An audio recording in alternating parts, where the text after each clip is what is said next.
Ano nga bang nagdudugtong sa isang ina at kanyang anak? Ang iisang dugo bang nananalaytay sa kanilang katawan? Ang kanilang mga pagkatao? Pero paano kung ang mag-ina ay pinaghiwalay ng tadhana? May pag-asa pa ba silang muling magkita? Paano kaya muling paglalapitin ng tadhana si Doña Martha at ang anak na matagal nang nawalay sa kanya ngayong siya ay na-diagnose ng nasa early stage ng demensya?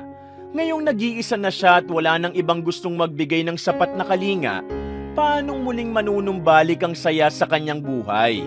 Tungayan natin at tuklasin kung paano muling magkakaroon ng kapayapaan sa puso at isip ang isang matandang nasa dapit hapon na ng kanyang buhay.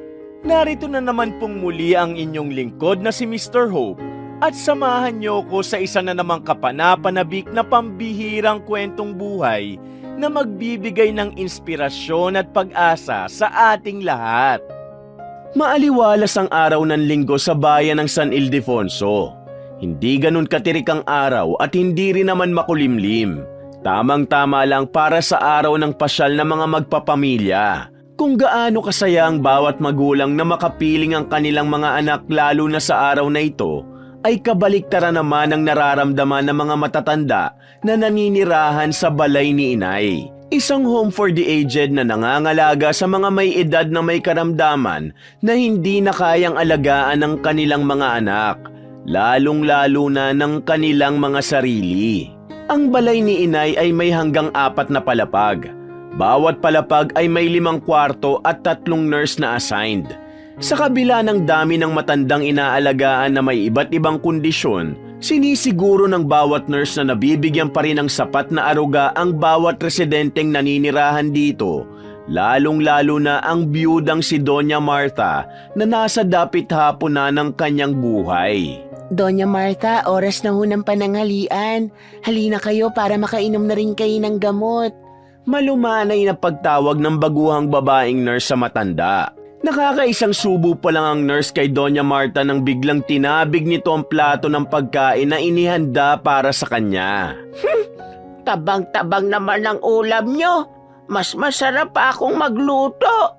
Mataray niyang sagot. Si Doña Martha ay may edad 82 na. Para sa ganong edad, malakas pa rin siya kung maituturing. Diagnosed siya ng early stage ng demensya, isang karamdamang karaniwan sa mga may edad na. Ang mga pangunahing sintomas nito ay ang pagiging makakalimutin, mahirap kausapin, at papalit-palit ng mood. Dahilan kung bakit gano'n na lang siya umasta sa mga nurse na nag-aalaga sa kanya. Sa 2 taong pananatili niya sa balay ni inay, marami na ring nurse ang nagtangka at nabigong alagaan siya kahit gaano pa kalaki ang pasahod dahil hirap siyang alagaan dala ng kanyang kondisyon. Hindi ko na talaga alam ang gagawin dyan kay Doña Martha. Tinapon ba naman yung pagkain na dala ng kabago-bago nating nurse? Kakaiba talaga siya kumpara sa ibang pasyente natin dito. Saad ni Nurse Sheila na head nurse ng balay ni inay. Ay, kaya ayokong na-assign dyan eh. Ay naku, malalagas ang hair ko. Kung hindi lang malaki ang savings niya na binabayad ng nagdala sa kanya rito, malamang sa malamang matagal nang pinaalis yung masyonda na yan. Gigil na sagot ni Nurse Bong, ang masayahing Becky na personal na naka-assign sa matanda na paminsan-minsan ay lumalabas din ng kamalditahan. Para sa iba, madaling sabihin na ang isang matandang kagaya ni Doña Martha ay wala nang mahihiling pa. Maganda, milyonarya, at maaaring narating niya na rin ang mga gusto niyang marating sa dami ng perang meron siya. Ngunit katulad lang din ng ibang nakatatanda, marami siyang pinagsisisihan na hindi niya nagawa lalo na noong mga panahong may kakayahan pa siya. Para sa kanya, hindi kailanman matutumbasan ng kahit gaano karami pang salapi na meron siya ang mga bagay na inaasam-asam ng kanyang puso, ang pamilya. Nasa edad 50s pa lang siya nung pumanaw ang asawa niya dahil sa lung cancer, kaya maaga siyang nabiyuda. Wala na siyang pamilya at mga kamag-anak na pwedeng tawagan bukod sa nagdala sa kanya rito 2 taon na ang nakalipas na itinuring na rin niyang anak, si Susan, na anak naman ng kanyang matalik na kaibigan na si Presi na ngayon ay naninirahan na sa Amerika. Ma, wag na po matigas ang ulo. Matutuloy yung operasyon nyo sa ayaw o sa gusto nyo. Kahit magpabalik-balik pa yung tumor nyo, hindi ako magsasawang ipagamot kayo. Anak, hindi na kailangan. Matanda na ako. Gagastos ka pa. At isa pa, ayoko ring sayangin mo pa ang pera mo para lang dyan. Mabuti pang ilaan mo na lang ang ibabayad mo dyan sa pag-uwi natin sa Pilipinas. Kahit naman po ipa-surgery ko kayo, may panggastos pa rin tayo. Kaya wag na po kayong makulit.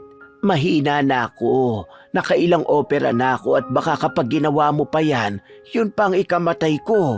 Mabuti pang tanggapin na lang natin na may taning na ang buhay ko. Sagutan ng mag-inang Susan at Presi. Naman, Umiiyak na pagsusumamo sa ina. ang gusto ko lang, umuwi tayo sa Pilipinas para magkita na ulit kami ng tita Marta mo. Sige na, pagbigyan mo naman ng hiling ko. Pangungulit ni Presi sa anak. Kung paanong hindi matitiis ng magulang ang kanilang mga anak, ay ganun din ang mga anak sa kanilang magulang. Bilang tanda ng pagmamahal, agad niyang inasikaso ang mga kailangan para matupad ang hiling ni Presi na umuwi sa Pilipinas. Paglapag ng eroplano, kita sa mukha ni Presi ang labis na tuwa. Anak, salamat. Hindi mo alam kung gaano ako kasaya ngayong nakabalik na tayo dito sa Pilipinas. Matitiis ko po ba kayo? Kung ano magpapasaya sa inyo, yun din ang kasiyahan ko. Huwag ka mag-alala, anak. Sisiguruhin kong hindi sayang ang pagsama mo sa akin dito. Mahal na mahal ko po kayo, ma. Gagawin kong lahat na makakaya ko, mapasaya lang kita. Emosyonal na pag-uusap na mag-ina. Dahil sa pagod dala ng 16 na oras na biyahe mula Amerika hanggang Pilipinas, minabuti na muna ng mag-inang sina Susan at Presi na magpahinga bago dalawin si Martha sa home for the aged na pinagdalhan niya rito. Good night, ma. Magpahinga na po kayo. Bukas na bukas din, dadalawin na po natin si Tita Marta sa San Ildefonso. Malambing na tono ng anak. Kinabukasan ng umaga ay maagang nag-ayos si Presi para sa muling pagkikita nila ng best friend niyang si Martha. Oh, ma, maaga pa po ah. Maliligo pa lang po ako. Ang aga niyo po yatang nag-prepare. Aba, syempre, miss na miss ko na yata ang Tita Marta mo. Mahigit 10 taon na rin mula nung huli kaming magkita. Nako, mama, hindi po halata. O siya, sige, bibilisan ko na rin pong mag-ayos para makapunta na tayo kay Tita Martha. Pagmamadali ni Susan. Habang nasa biyahe patungong San Ildefonso, hindi maitago ang saya sa mukha ni Presi. Sa tagal nilang magkaibigan ni Martha, ngayon na lang ulit niya makukumusta ang kaibigan. Hindi mo iisiping may iniindang sakit dahil sa siglang dulot ng nalalapit na pagkikita ng dalawa. Nang makarating na sila sa bayan ng San Ildefonso, bumalik lahat ng alaala na meron silang magkaibigan lalo na nung mga bata pa sila. Kung tutuusin, para na silang magkapatid. Sabay na lumaki, nag-aral, at bumuo ng kanya-kanyang pamilya. Hindi man magkapatid sa dugo, magkapatid naman sa puso ang naging turingan nila. Maya-maya pa, tuluyan na ngang nakarating ang mag-ina sa balay ni inay. Bago pumasok, tumungo muna si Susan sa information section upang tanungin kung nasaan ang kwarto ng kanyang tita Martha. Excuse me, ako nga po pala si Susan. Hindi ko alam kung tandaan niyo pa ako pero ako po yung nagdala kay Martha rito. Gusto ko lang po sanang malaman kung saan ang kwarto niya. Nako, kamag-anak niyo pala yung matandang laging nagsusungit sa 3rd floor. Mabuti naman at naisipan niyo pandalawin siya. Ang buong akala namin tuluyan na po siyang inabandona ng pamilya niya kaya lalong lumala yung sakit niya. Alam niyo po bang bago lang ako rito at muntik pa ako mag-resign agad dahil sa ginawa niya? Mabuti na nga lang at nilipat na lang ako rito ni Nurse Sheila. Saad ni Nancy, ang baguhang nurse. Ang totoo niyan, hindi naman namin siya kamag-anak. Malapit siya sa amin dahil best friend siya ng mama ko. Gusto lang namin siyang dalawin dahil may sakit na rin ang mama ko at ang hiling niya, makausap at makasama ulit ang kaibigan niya. Sagot ni Susan. Hoy Iha, ikaw nga magdahan-dahan ka sa pananalita mo sa kaibigan ko ha. May sakit lang siya kaya siya nagsusungit paminsan-minsan. Pero mas kilala ko siya kumpara sa'yo. Naturingan ka pa man ding nurse pero ikaw pang may ganang mangganyan kay Marta. Pinapasahod kayo rito tapos ganyan ang pakikitungo nyo sa mga pasyente. Ang dami-dami mong sinabi eh. Nagtatanong lang naman ang anak ko kung nasa ng kwarto niya. Masungit na sabi ni Presi para ipagtanggol ang kaibigan. Pasensya na po ma'am. Room 3 or 4 po. Pasensya na po, hindi na po mauulit. Nanginginig na boses ni Nancy. Matapos malaman kung saan ang kwarto ng matanda, dali-daling sumakay ng elevator mag-ina para sorpresahin si Doña Marta. Pagkalabas ng elevator, may narinig silang tinig ng matanda na tila ba nakikipag-away sa iba pang mga nurse. Bintana! Bintana! Bintana! Alis kayo rito! Alis kayo rito! Sabi ng nagpupumiglas na matanda. Dahil sa labis na pag-aalala, halos patakbong pinuntahan ni na Susan at Presi ang mga nagkukumpulang nurse. Mawalang galang na po. Anong nangyayari? Tanong ni Susan. Paano kasi itong matandang to sakit sa ulo? Pinagpipilitan ba na magdito ang kwarto niya? Dun nga siya sa kabila. OMG, hindi na kaya ng powers ko. Baka mauna pa ako kaysa sa ibang matandang nandito. Kaloka! Sagot ni Nurse Bong. Martha! Sabi ni Presi. Laking gulat ng mga nurse nang malamang meron pa palang kakilala si Martha na malapit sa kanya. Martha, ako ito si Presi. Tanda mo pa ba ako ha? Halika, doon tayo sa kwarto mo. Emosyonal na pagkalma sa kaibigan. Presi, Presi, Presi! Paulit-ulit na sinasabi ni Martha. Mas lalo pang ikinagulat ng mga nurse nang biglang kumalma si Martha nang makilala ang matagal niya ng kaibigan at paulit-ulit na sinasabi ang pangalan nito. Iwan na po muna natin sila. Hayaan natin sila makapag-usap. Hiling ni Susan sa mga nurse na pumipigil sa matanda. Sa araw-araw na nahihirapan ang bawat nurse na nag-aalaga kay Doña Marta sa Home for the Aged, ngayon lang nila nakitang may nakapagpakalma ng ganun sa matanda. Kaya naman minabuti muna nilang bigyan ng oras ang magkaibigan upang muling makapag-usap ang dalawa matapos ang mahabang panahon na hindi sila nagkasama. Kumusta ka na? Alam mo bang mula nang umalis ako papuntang Amerika para magpagamot ay hindi nawala ang konsensya kong iniwan kita? Saad ni Presi habang nakatapat lang sa bintana kasama ng kaibigan. Presi? Aalis ka? Iiwan mo na ako? Huwag mo ko iwan. Sagot ni Martha. Tandang-tanda ni Presi na ito ang huling sinabi ni Martha sa kanya 10 taon na ang nakakaraan nung nagpaalam siyang umalis para ipagamot ang tumor niya sa Amerika. Mabigat man sa kanyang loob, wala siyang ibang nagawa kundi umalis at magpagamot. Mahal na mahal kita, Martha. Ikaw lang ang rason kung bakit bumalik pa ulit ako dito sa Pilipinas kahit nanghihina na ako. Ayaw kitang iwan na hindi tayo muling nagkakasama dahil gusto kong magkita pa tayo bago ako tuluyang mawala. Naiiyak na sabi ni Presi. Presi, aalis ka na ulit. Iiwan mo na ako. Huwag mo kong iwan. Naiiyak ding sambit ni Martha. Si Archie, naniniwala akong babalik siya at magkikita pa kayo. Dagdag pa ni Presi. Habang nakadantay si Presi sa balikat ng kaibigan at pinakikinggan ng paulit-ulit nitong mga sinasabi, unti-unti niya nang naramdaman ng kaginhawahan na iiwan niya ang kaibigan na nasa maayos na kalagayan. Hindi nagtagal ay lumabas si Martha na umiiyak mula sa kanyang silid. Presi, Presi, Presi! Umalis na si Presi! Saad ng matanda. at tuluyan na ngang namaalam ang matalik niyang kaibigan kay Doña Martha. Makalipas ang ilang araw, ay ipinalibing na rin ni Susan ang kanyang ina malapit sa balay ni inay.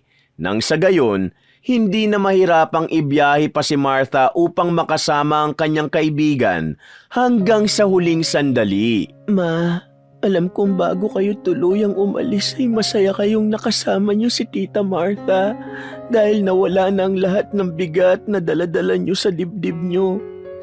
Masaya ako na natupad ko ang kagustuhan niyo kahit pa alam kong matagal pa bago tayo magkasamang muli. Wala na po kayong dapat isipin, Ma. Mamahalin ko rin po si Tita Martha gaya ng pagmamahal niyo sa kanya. Mahal na mahal ko po kayo, Ma. Naiiyak na sabi ni Susan. Wala nang masasakit pa para sa isang taong nawala ng mahal sa buhay. Mapakaibigan, anak, lalong-lalo na ang pagkawala ng magulang. Ilang araw matapos ang libing ni Presi, ay nilibang ni Susan ang kanyang sarili sa balay ni inay upang mabantayan ang kaibigan ng ina. Isang umaga ng Sabado, muli siyang nagtungo rito upang bisitahin ang kanyang Tita Martha. Paakyat pa lamang patungo sa kwarto ng matanda, ay napatigil siya nang tawagin ni Nurse Sheila. Ma'am Susan, pwede ho ba kayong makausap? Oo naman. Nurse Sheila, hindi ba? Anong gusto mong pag-usapan? Una sa lahat, nakikiramay ako sa pagkawala ng mama nyo. Sigurado akong nasa mabuti na siyang kalagayan ngayon. Sa sandaling nakita ko siya, nakita ko kung gaano niya pinahahalagahan ng mga taong nakapaligid sa kanya, lalong-lalo na si Doña Martha. Kahit pa matagal silang nagkalayo, parang kahapon lang ang lahat. Salamat. Tulad nga ng sinabi mo, naniniwala ako na masayang-masaya na ang Mama Presi ko nasaan man siya ngayon. Napakabuti ng puso niya. Kaya bilang kapalit, hindi ko hahayaang mapunta lang sa wala ang mga isinakripisyo ng mama ko. Kaya rin ako nandito dahil gusto ko sanang dalawin si Tita Martha para makapagpaalam ako bago bumalik sa US. Pero matanong ko lang, kumusta ba ang lagay niya mula nung dinala ko siya rito? Kahit na sino naman pong nagtatrabaho sa isang home for the aged, hindi sasabihing madali lang ang lahat.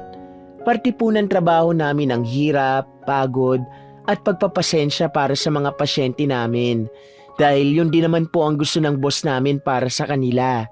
Si Doña Martha, aaminin ko na sa lahat ng matandang kasama namin dito, siya ang pinakamahirap alagaan. Pero marami rin akong natutunan mula sa 2 taong pag-aalaga namin sa kanya.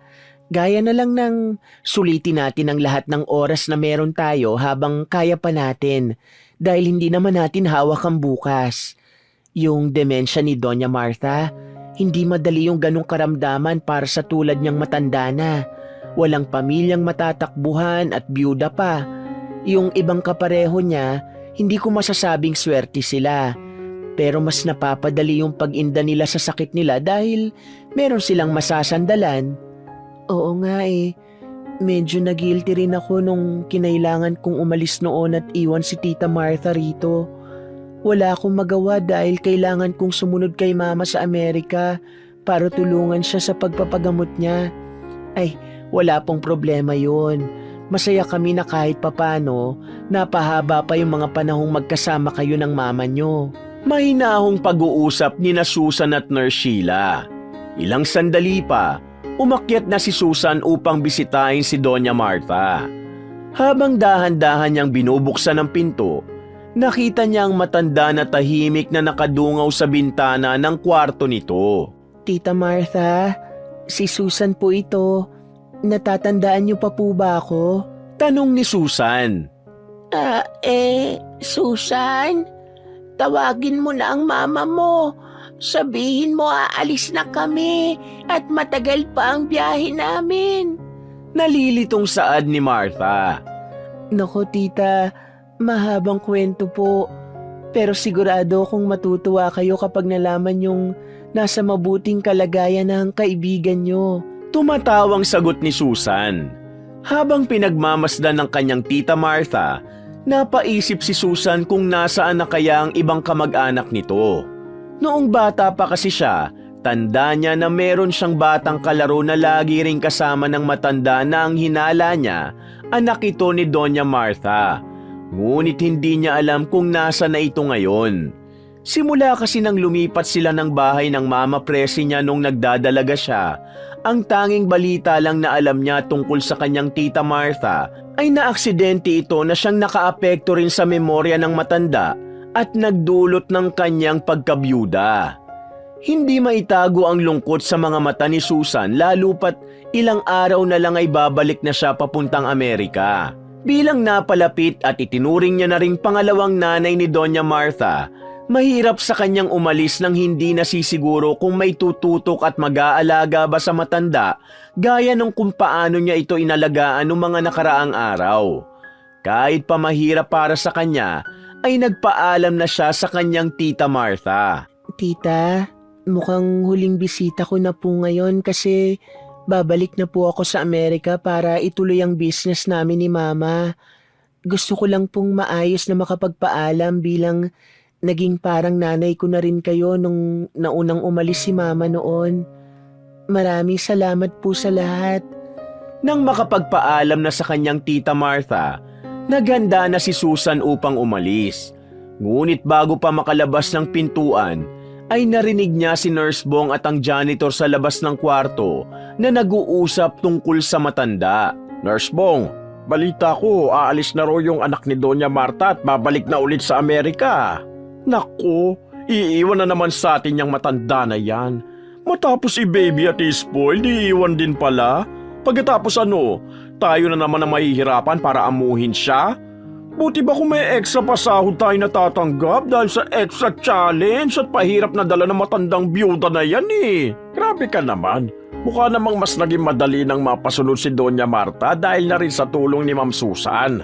Pero kung hindi pa rin, sana ilipat na lang siya ng ibang home for the aged dahil hindi na makakatulong dito lalo sa ibang pasyente kung magiging pabigat lang siya. Mungkahi ng janitor. Ay dapat lang na hindi na siya maging pabigat dito, no? Dahil kung hindi, nako, sisiguraduhin kung ako mismo ang kakaladkad sa matandang yan papuntang labas at wala akong pakialam kahit mategi pa siya na maaga. Siguro naman sapat na yung 2 taong pagtitiis namin ng mga nurse sa ugali niya, no? Pagbabanta ni Nurse Bong. Dahil sa kanyang narinig, nagdalawang isip si Susan na umalis nang maalala niya ang pinangako sa ina. Kung kasama pa niya ang kanyang mama presi, hindi nito gugustuhin makitang inaapi ang matalik niyang kaibigan. Kaya naman napag-isip-isip niyang wag na munang ituloy ang flight papuntang Amerika dahil hindi rin siya mapapanatag kung hindi naman niya mapagkakatiwalaan ang mga taong pag-iiwanan niya kay Doña Martha. Minabuti na lamang muna niyang manatili pa sa Pilipinas hanggang sa makahanap na ng personal nurse o kahit kamag-anak na maaaring tumutok sa matanda. Mula pagkabata, nasanay na si Susan na may kinalakhang 2 nanay dahil sa magandang samahan na nabuo ng kanyang mama presi at tita Martha. Hindi niya man namana sa kanyang ina ang pagiging prangka at matapang nito, siniguro naman ni Susan na hindi niya pababayaan si Doña Martha kahit na anong mangyari. Lalo pa ngayon na mas kailangan nito ng dagdag aruga dahil sa kanyang kalagayan. Matapos marinig ang naging usapan ni Nurse Bong kasama ang janitor, napagpasya na ni Susan na maghanap ng matitirhan malapit sa balay ni inay upang hindi malayo kay Doña Martha. Laking tulong naman ni Nurse Sheila dahil may kakilala itong landlady na halos katapat lang ng home for the aged na tinutuluyan ng matanda. Ma'am Susan, sigurado na ba kayo sa desisyon nyo? Tanong ni Nurse Sheila. Nurse Sheila, kayo pala. Oo naman. Ang totoo nga niyan, naghahanap kasi ako ng kahit bed spacer o basta komportabling marerentahan habang pansamantala ako nakatira rito. Nagtanong na rin ako sa ibang bayan kaso punuan lahat ng pwedeng marentahan.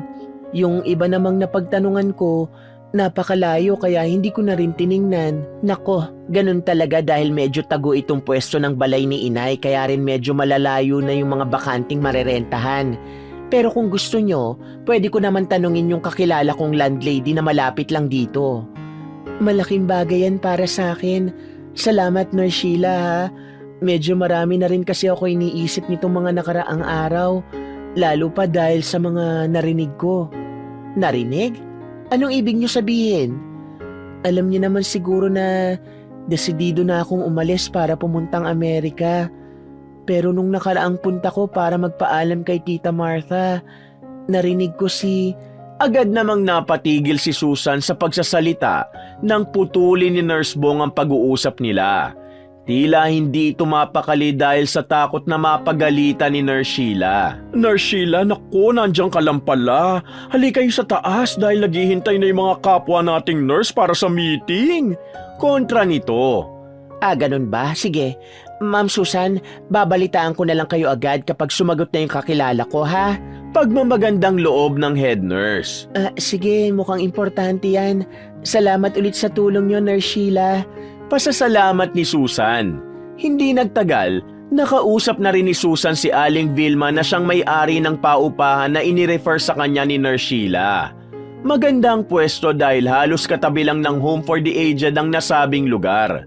Bonus pa rito ay tanaw ang nasabing bahay mula sa kwarto ng matanda kung kaya't hindi na mag-aalala si Susan kay Doña Martha tuwing uuwi siya sa gabi.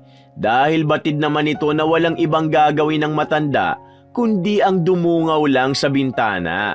Magandang umaga po. Ako po yung naghahanap ng marirentahan na kasama ni Nurse Sheila. Ikaw pala yun. Halika, tuloy ka. Sakto lang ang lawak nito para sa'yo. May isang kwarto at banyo dun sa dulo. May kama at lutuan na rin. Ikaw na lang ang bahalang bumili ng ibang gamit, ha?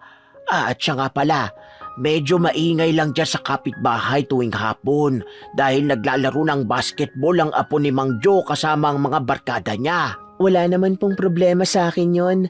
Wala rin naman ako ng ganong oras dahil binabantayan ko yung tita ko na nandyan ho sa balay ni Inay. Ganun ba? Malapit lang pala siya rito dahil tanaw ang building na yan mula rito eh. Sambit ni Aling Vilma. Opo nga, kaya kampante na rin ako na dito mangupahan dahil tanaw na tanaw ko ang bintana ng tita ko. Mukhang safe naman dito at hindi na ako mahihirapang bumiyahe ng pagkalayo-layo para lang bisitahin siya. Ay, mabuti kung ganun. O sige iha, sabihan mo lang ako kung kailan mo balak maglipat at kung kailangan mo ng tulong magbuhat ng mga gamit. Nadyan naman ang mga trabahador ko sa tindahan. Salamat po, Aling Vilma. Iaabot ko na lang po ang bayad sa araw ng paglipat ko. Sa araw ng paglilipat ay hindi nga nahirapan si Susan dahil tinulungan siya ng mga trabahador ni Aling Vilma sa pagbubuhat ng mga gamit niya na hindi rin naman ganun karami. Lalo pat alam niyang hindi naman siya magtatagal kung makakahanap siya kaagad ng personal nurse para sa kanyang tita Martha. Maliit man ang lilipatan, walang halong pagrereklamong tinanggap ni Susan ang panuluyan na yun dahil ang mahalaga naman para sa kanya, mas mabilis niyang mapupuntahan ang kanyang tita Martha kahit kailan niya gusto. Lalong-lalo na kung mag-trigger na naman ang sakit nito. Aling Vilma, salamat po dahil pumayag kayong makalipat ako rito sa lalong madaling panahon at pinadala niyo pa ako ng mga trabahador niyo para tulungan ako sa pagpasok ng mga gamit. Ay, walang anuman iha. Basta kapag may kailangan ka, huwag kang mahihiyang magsabi ha. Tawagin mo lang ang isa sa mga trabahador ko. Nandyan lang naman ako lagi sa tindahan ko. Sige po, salamat po ulit. Hindi na sinayang ni Susan ang bawat araw na nagdaan para makahanap ng personal nurse na mag-aalaga kay Doña Martha para tuluyan na itong makawala sa kamay ng malulupit na nurse na hindi ginagawa ng tama ang kanilang trabaho gaya ni Nurse Bong at Nurse Nancy. Lahat ng paraang maiisip ni Susan ay sinubukan niya. Pumunta sa iba't ibang ospital, gamitin ang kanyang koneksyon at maghanap sa internet. Marami namang interesado lalo na sa tuwing malalaman nila na malaki ang ibabayad sa kanila. Yun nga lang, biglang umaatras dahil sa kondisyon ng matanda. Lumilipas ang araw at mukhang pinanghihinaan na ng loob si Susan dahil walang kahit na sinong gustong tanggapin ang trabaho. Nang muling makabalik sa balay ni Inay, Pinagbigay alam niya agad ito kay Nurse Sheila dahil nagbabaka sakaling matulungan siya nito. Ma'am Susan, mukhang problemado po yata kayo. Kung alam mo lang, Nurse Sheila, ang hirap kasing maghanap ng personal nurse para kay Tita Martha. Halos walang tumatanggap. Tinaasan ko na nga yung bayad pero wala pa rin. Kumpara sa US, kakaunti lang ang mga home for the aged dito sa Pilipinas gawa ng hindi naman ito laganap sa tradisyon natin mga Pilipino. Sanay kasi tayo na kahit hanggang sa pagtanda, tayo lang din ang nag-aalaga sa ating mga magulang bilang pagtanaw ng utang na loob sa ilang taong pag-aalaga at pagmamahal nila sa atin. Huwag kayong mag-alala, Ma'am Susan. Sigurado akong may tatanggap din ng trabahong yan. Konting hintay lang. Pero bukod sa nurse, isa pang inaalala ko ay kung meron pa kayang kamag-anak si Tita Martha na nakakakilala sa kanya. Iyan din ang ipinagtataka ko. Pero hindi ba kayo ang nagdala sa kanya rito? At nabanggit nyo rin na parang pangalawang nanay nyo na si Doña Martha? Wala ba kayong matandaan na mga kamag-anak niya na matatawagan? Bata pa kasi ako nung huling beses na makalaro ko ang anak ni Tita Martha. Halos hindi na rin malinaw sa utak ko yon. Ang kabuuan lang ng kwentong alam ko mula kay Mama nung lumipat kami sa Maynila. Na-involve si Tita Martha sa isang accident na nagdulot na maagang pagkamatay ng asawa niya. Ano namang balita sa anak niya? Iyon lang ang hindi ko alam. Bali-balita raw kasi na hindi na mahanap ng mga pulis ang bangkay ng anak niya. Ang hinihinala nila, baka raw nahulog na yung anak niya sa ilog gawa ng malakas na impact ng pagkakatama ng sasakyan sa tulay. Naku, malaking trahedya naman pala talaga ang pinagdaanan ni Doña Martha. Kaya naman mahalaga rin na wag natin basta-basta husgahan ng isang tao, lalo na kung hindi naman natin alam ang buong storya nila.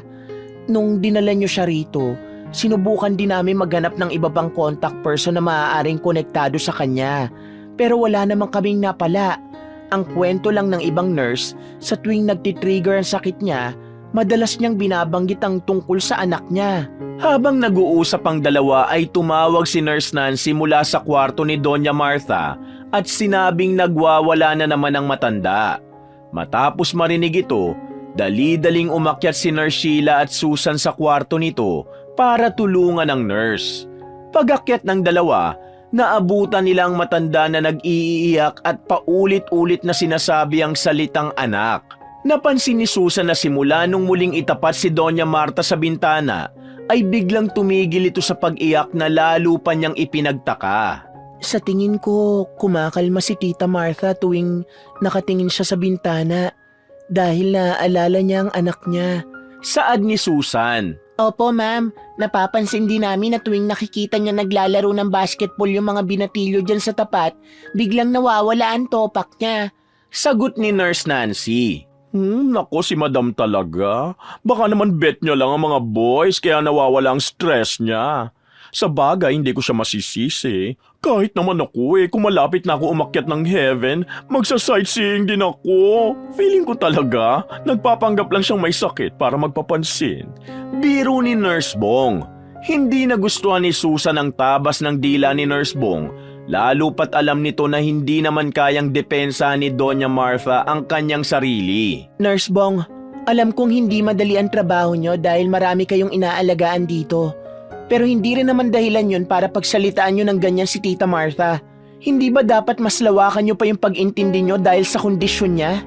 Anong klaseng nurse kayo? Excuse me, mahigit 1 dekada na akong nurse at para sabihin ko sa'yo, sa lahat ng nahandle namin, yang matandan lang yan ang pinaka nagbigay ng sakit ng ulo sa akin, no? At bakit kung makapagsalita ka, akala mo naman, ikaw ang nagbabayad sa amin? Hindi ba kinukuha mo lang din naman yun sa savings niya? If I know, sumisip-sip ka lang sa matandang yan para kapag tuluyang nategi, sa'yo mapunta lahat ng kayamanan niya. Che, mawalang galang na rin sa'yo. Pero kailanman hindi dumaan yan sa isip ko. Parang pangalawang nanay ko na si Tita Martha, kaya pwede ba, wag mo kong akusahan. Dahil kung meron mang totoong nagmamalasakit sa kanya rito, ako yun. Ganun ba? Kaya pala iniwan mo siya rito 2 years ago para magpakasasa sa ibang bansa. Well, bakit ba nagsasayang pa ako ng laway sa'yo? Kitang-kita naman na may pinagmanahan ka. Hindi rin ako magtataka kung bakit kinarma yung bruha mong nanay dahil parehong-pareho kayo ng ugali. Ang panlalait mo sa akin, matitiis ko pa. Pero para ganyanin mo ang Mama Presi kung kamamatay lang, sumusobra ka na. Siguraduhin mo lang na ganyan ka katapang sa oras na maalis ka rito. Simula ngayon, hindi ko na kailangan ng tulong ng kahit sino pa para mag-alaga kay Tita Martha. Lalo na kung kagaya mo lang din naman ang magbabantay sa kanya. Abat, Bruhilda? Gulat na gulat ang mga tao doon nang marinig ang bangayan ng dalawa. Tila nagkainitan sina Susan at Nurse Bong dahil sa inasal ng nurse kay Doña Martha. Gustuhin man ni Susan na palampasin na lang, hindi niya naman matiis makitang inaapi ang kanyang Tita Martha nang walang kalaban-laban. Dahil dito, nagdesisyon si Susan na siya na muna ang tumayong pansamantalang personal nurse ni Doña Martha dahil mas panatag siya. Nang sa gayon, mawala na rin ang pag-aalala niya na baka maltratuhin at pagsalitaan na naman ng masama ito ng mga tauhan sa balay ni Inay. Matapos marinig ang tungkol sa naging away ni na Susan at Nurse Bong, agad namang pinagsabihan ni Nurse Sheila ang nasabing nurse. Nurse Bong, sa tingin ko dapat kang humingi ng tawad kay Ma'am Susan. Dahil hindi tamang sinabi mo lalong-lalo na sumagot ka pa sa kanya. Tandaan mo, sila pa rin ang nagbabayad sa atin. At kung hindi dahil sa kanila, wala tayo rito. Nurse Sheila, pati ba naman ikaw? Akala ko pa naman naiintindihan mo ko. Pero katulad ka lang din pala nila. Yang Susan na yan, nagbabait-baitan lang yan. Para makamkam niya na yung yaman ng Doña Martha na yan. Masyado kasi siyang sipsip. Mahirap man sa kanyang kalooban, napagpasyahan ni Nurse Sheila na isuspindi muna sa trabaho si Nurse Bong ng ilang araw para mabigyan ito ng leksyon at hindi na umulit pa. Ano? Tama bang narinig ko na sinususpindi mo ako sa trabaho? Oo, sa tingin ko gamitin mo na lang muna ang mga araw na yon para mag-reflect mula sa nangyari. Iniiwasan lang din kasi natin na maulit ang ganitong klase ng insidente sa iba pang mga inaalagaan natin dito. Ayaw naman nating madumihan ang pangalan ng Home for the Aged na ito dahil lang sa nangyaring ito. Hindi ko tumatatanggap. Sisiguruhin ko may araw din yung Susan na yan, lalo na ang matanda na yan sa akin. Humanda kayo pagbalik ko! Galit na galit man si Nurse Bong ay wala siyang nagawa kundi sundin ang sinabi ni Nurse Sheila. Agad siyang nag-impake ng mga gamit para pansamantala munang umuwi sa kanyang probinsya. Prioridad ng balay ni Inay ang kapakanan ng bawat senior na naninirahan doon, kaya hindi niya hahayaan na may makasira ng reputasyon nito matapos ang ilang taong pagsasakripisyo ng mga nurse, pati na rin ang may-ari nito. Kung iisipin, hindi madali ang pinagdaanan ni Doña Martha sa mga nagdaang taon ng kanyang buhay. Mula sa pagkawalay sa kanyang kaibigan, pagkamatay ng asawa, at pagkawala ng anak ay tila wala namang masasakit pa para sa isang babae na simple lang naman ang pangarap. At yun ay ang makasama ang kanyang pamilya at makita silang malusog, ligtas sa kapahamakan at higit sa lahat ay masaya. Naikwento kay Susan ng kanyang inang si Presi na nung mangyari daw ang aksidenteng yun kina Doña Martha, ay ninais na nitong wakasan ang kanyang buhay. Mabuti na lang at nandyan ang kanyang kaibigan na si Presi upang kumbinsihin siya na huwag gawin ang napakabigat na bagay na yon. At sinabihan pa nito ang kaibigan na handa siyang tumulong at sumuporta sa kahit na anong bigat ng loob na meron siya. Kahit pa nag-alok ang matalik niyang kaibigan ay pinili ni Martha na magpakalayo-layo dahil ayaw niyang maging pabigat at magkaroon ng utang na loob mula sa kahit kanino. Kaya kahit na mahirap ay pinilit niya ang kanyang sarili na bumangon sa araw-araw kasabay ng pangungulila sa kanyang mag-ama. Gustuhin mang tulungan ng kanyang kaibigan ay hindi nito nagawa dahil nawala na rin ang kontak nila sa isa't isa mula nang piliin itong mag-focus sa pagtayo ng mga negosyo upang gawing libangan kaysa magmukmok dahil sa matinding dagok ng kanyang buhay. Matapos ang aksidenteng naganap sa kanilang pamilya, nilunod ni Doña Martha ang kanyang sarili sa trabaho para makalimutan ang sakit na dinulot ng pagkawala ng kanyang mga mahal sa buhay. Umabot pa sa puntong nawala na siya ng oras para sa personal niyang buhay at tinigilan na rin niya ang pag-attend sa kanyang physical therapy dahil sa kagustuhang burahin ang hindi magandang alaala sa kanyang isipan. Makalipas ang ilang taong paghihirap, nagbunga na rin ang mga sakripisyong ginawa ni Doña Martha. Napalago niya ang lupa ng sakahan na pinamana sa kanya ng kanyang ama nung bata pa siya hanggang sa nakapagpatayo na rin siya ng iba't ibang negosyo. Pinaayos din niya ang tulay kung saan sila naaksidente ng kanyang mag-ama bilang pag-alala sa kanilang pamilya. Naisip ng matanda na baliwala na rin naman ang mga ari-arian at patong-patong na salapi niya kung wala na rin naman sa mundo ang kanyang mag-ama. Simula noon ay hindi na rin binalak ni Doña Martha na muling magpakasal o bumuo ng bagong pamilya dahil sa trauma na baka maulit lang ang mga naranasan niya. Pinili niyang magpakaabala sa trabaho sa loob ng maraming taon hanggang sa tuluyan na nga siyang tinamaan ng sakit niyang demensya. Sabay-sabay man ang bawat problemang dumating, tiniyak ni Susan na gagawin niya ang lahat ng kanyang makakaya para sa Tita Martha at Mama Presi niya. Simula nang mabalita ang may demensya ang kanyang Tita Martha, bukas palad nilang muling tinanggap ito sa kanilang tahanan kahit pa matagal-tagal silang hindi nagkasama-sama gawa ng pinili ni Doña Martha na magpakalayo-layo sa buhay. Inalagaan ng mag-inang Presi at Susan si Martha hanggang sa natuklasan ni Presi na kinakailangan niyang magpa-surgery dahil sa brain tumor na natagpuan sa kanya ng mga doktor. Naunang umalis si Presi kay Susan papuntang US at nakituloy sa kanilang mga kamag-anak doon. Naging maayos naman ang lagay niya matapos ang unang surgery kaya hindi niya na rin pinasunod si Susan upang mas matutukan nito ang pag-aalaga sa kanyang Tita Martha. Sa kasamaang palad, matapos ang 8 taon ay may nakita na namang tumor sa ulo ni Presi na nagtulak sa kanyang anak na pumunta na ng Amerika upang alagaan ang kanyang ina na nag-aagaw buhay na rin. Naging successful pa ulit ang surgery ni Presi sa pangalawang pagkakataon hanggang sa bumalik na naman ito ng 3 beses. Bata pa ako noon kaya hindi ko na masyadong maalala. Pero ilang taon ding nagstay sa amin si Tita Martha.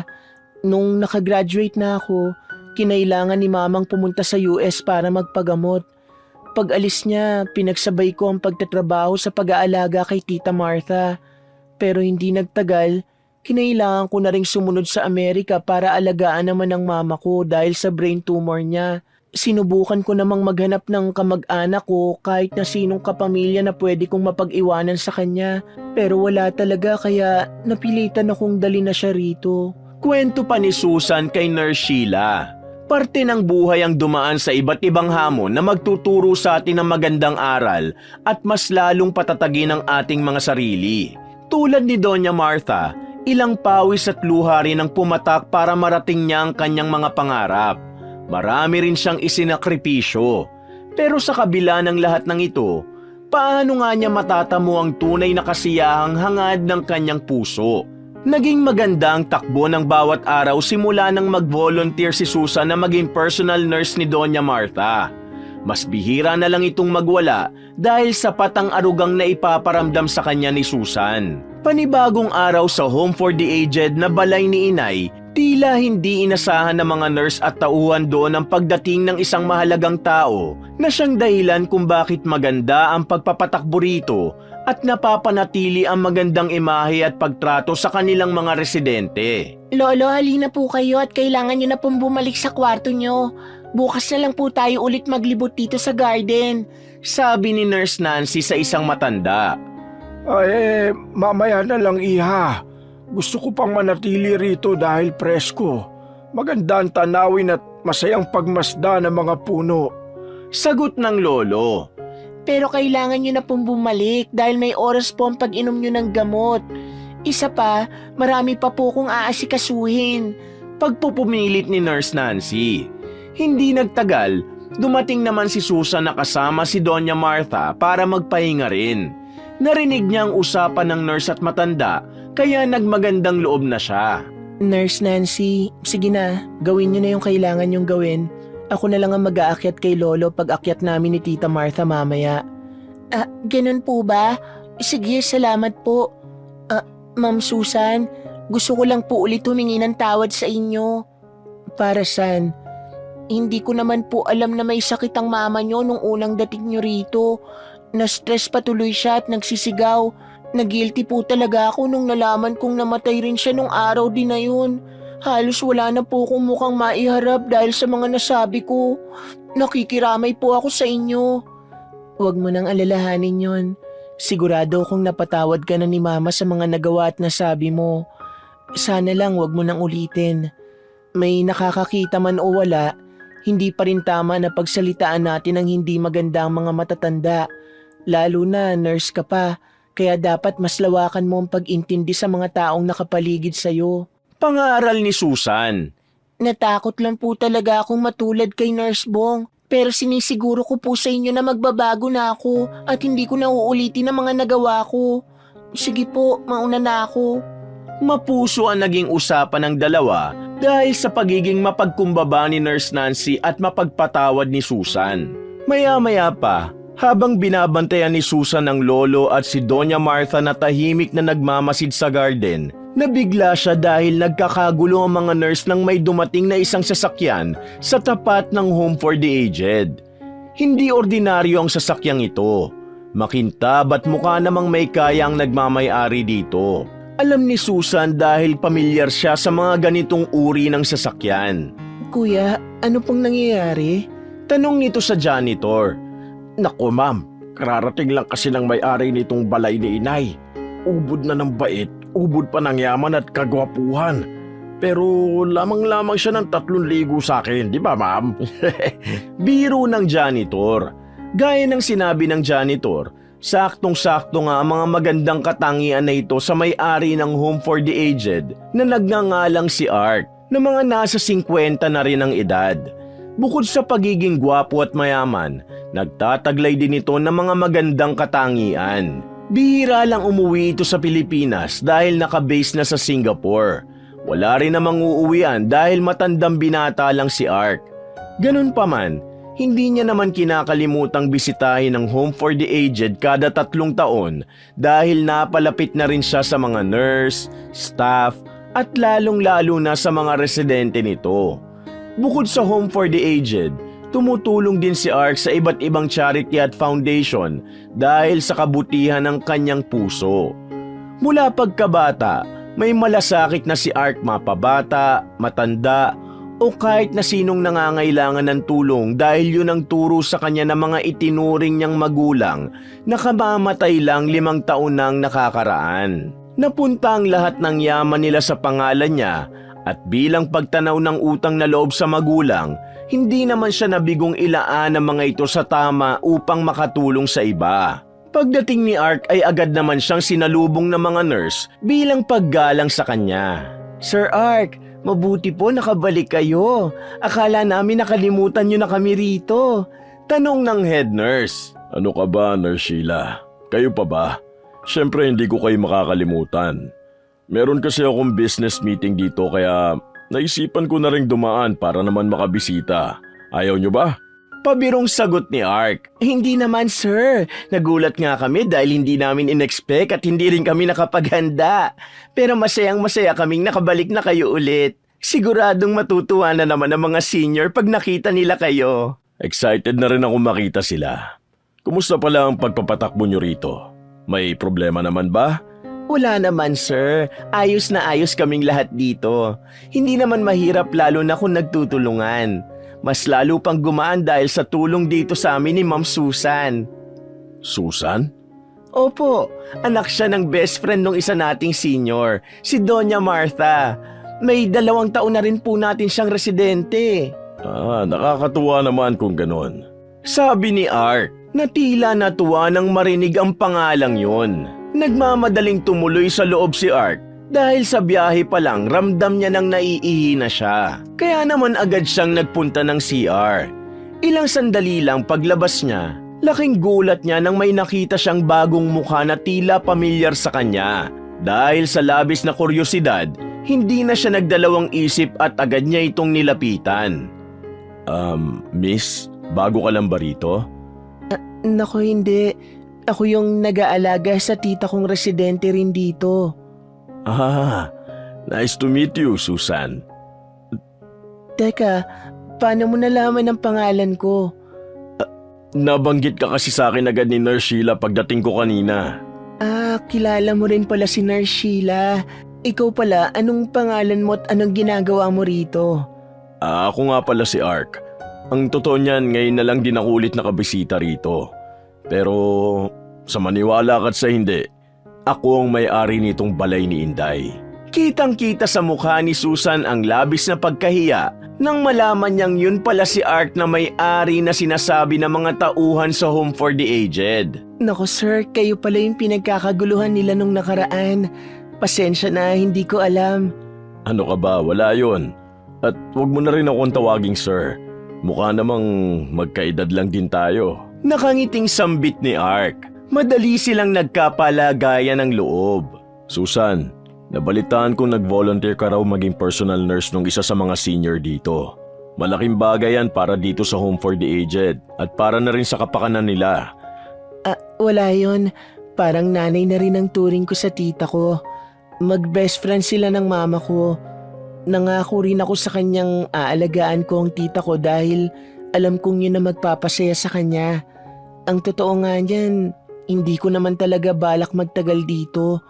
Naawa lang kasi ako sa tita ko dahil malala ang kondisyon niya tapos wala pang personal nurse na tumatanggap sa kanya. Sigurado akong masaya ang mama mo na hindi mo pinabayaan ang tita mo.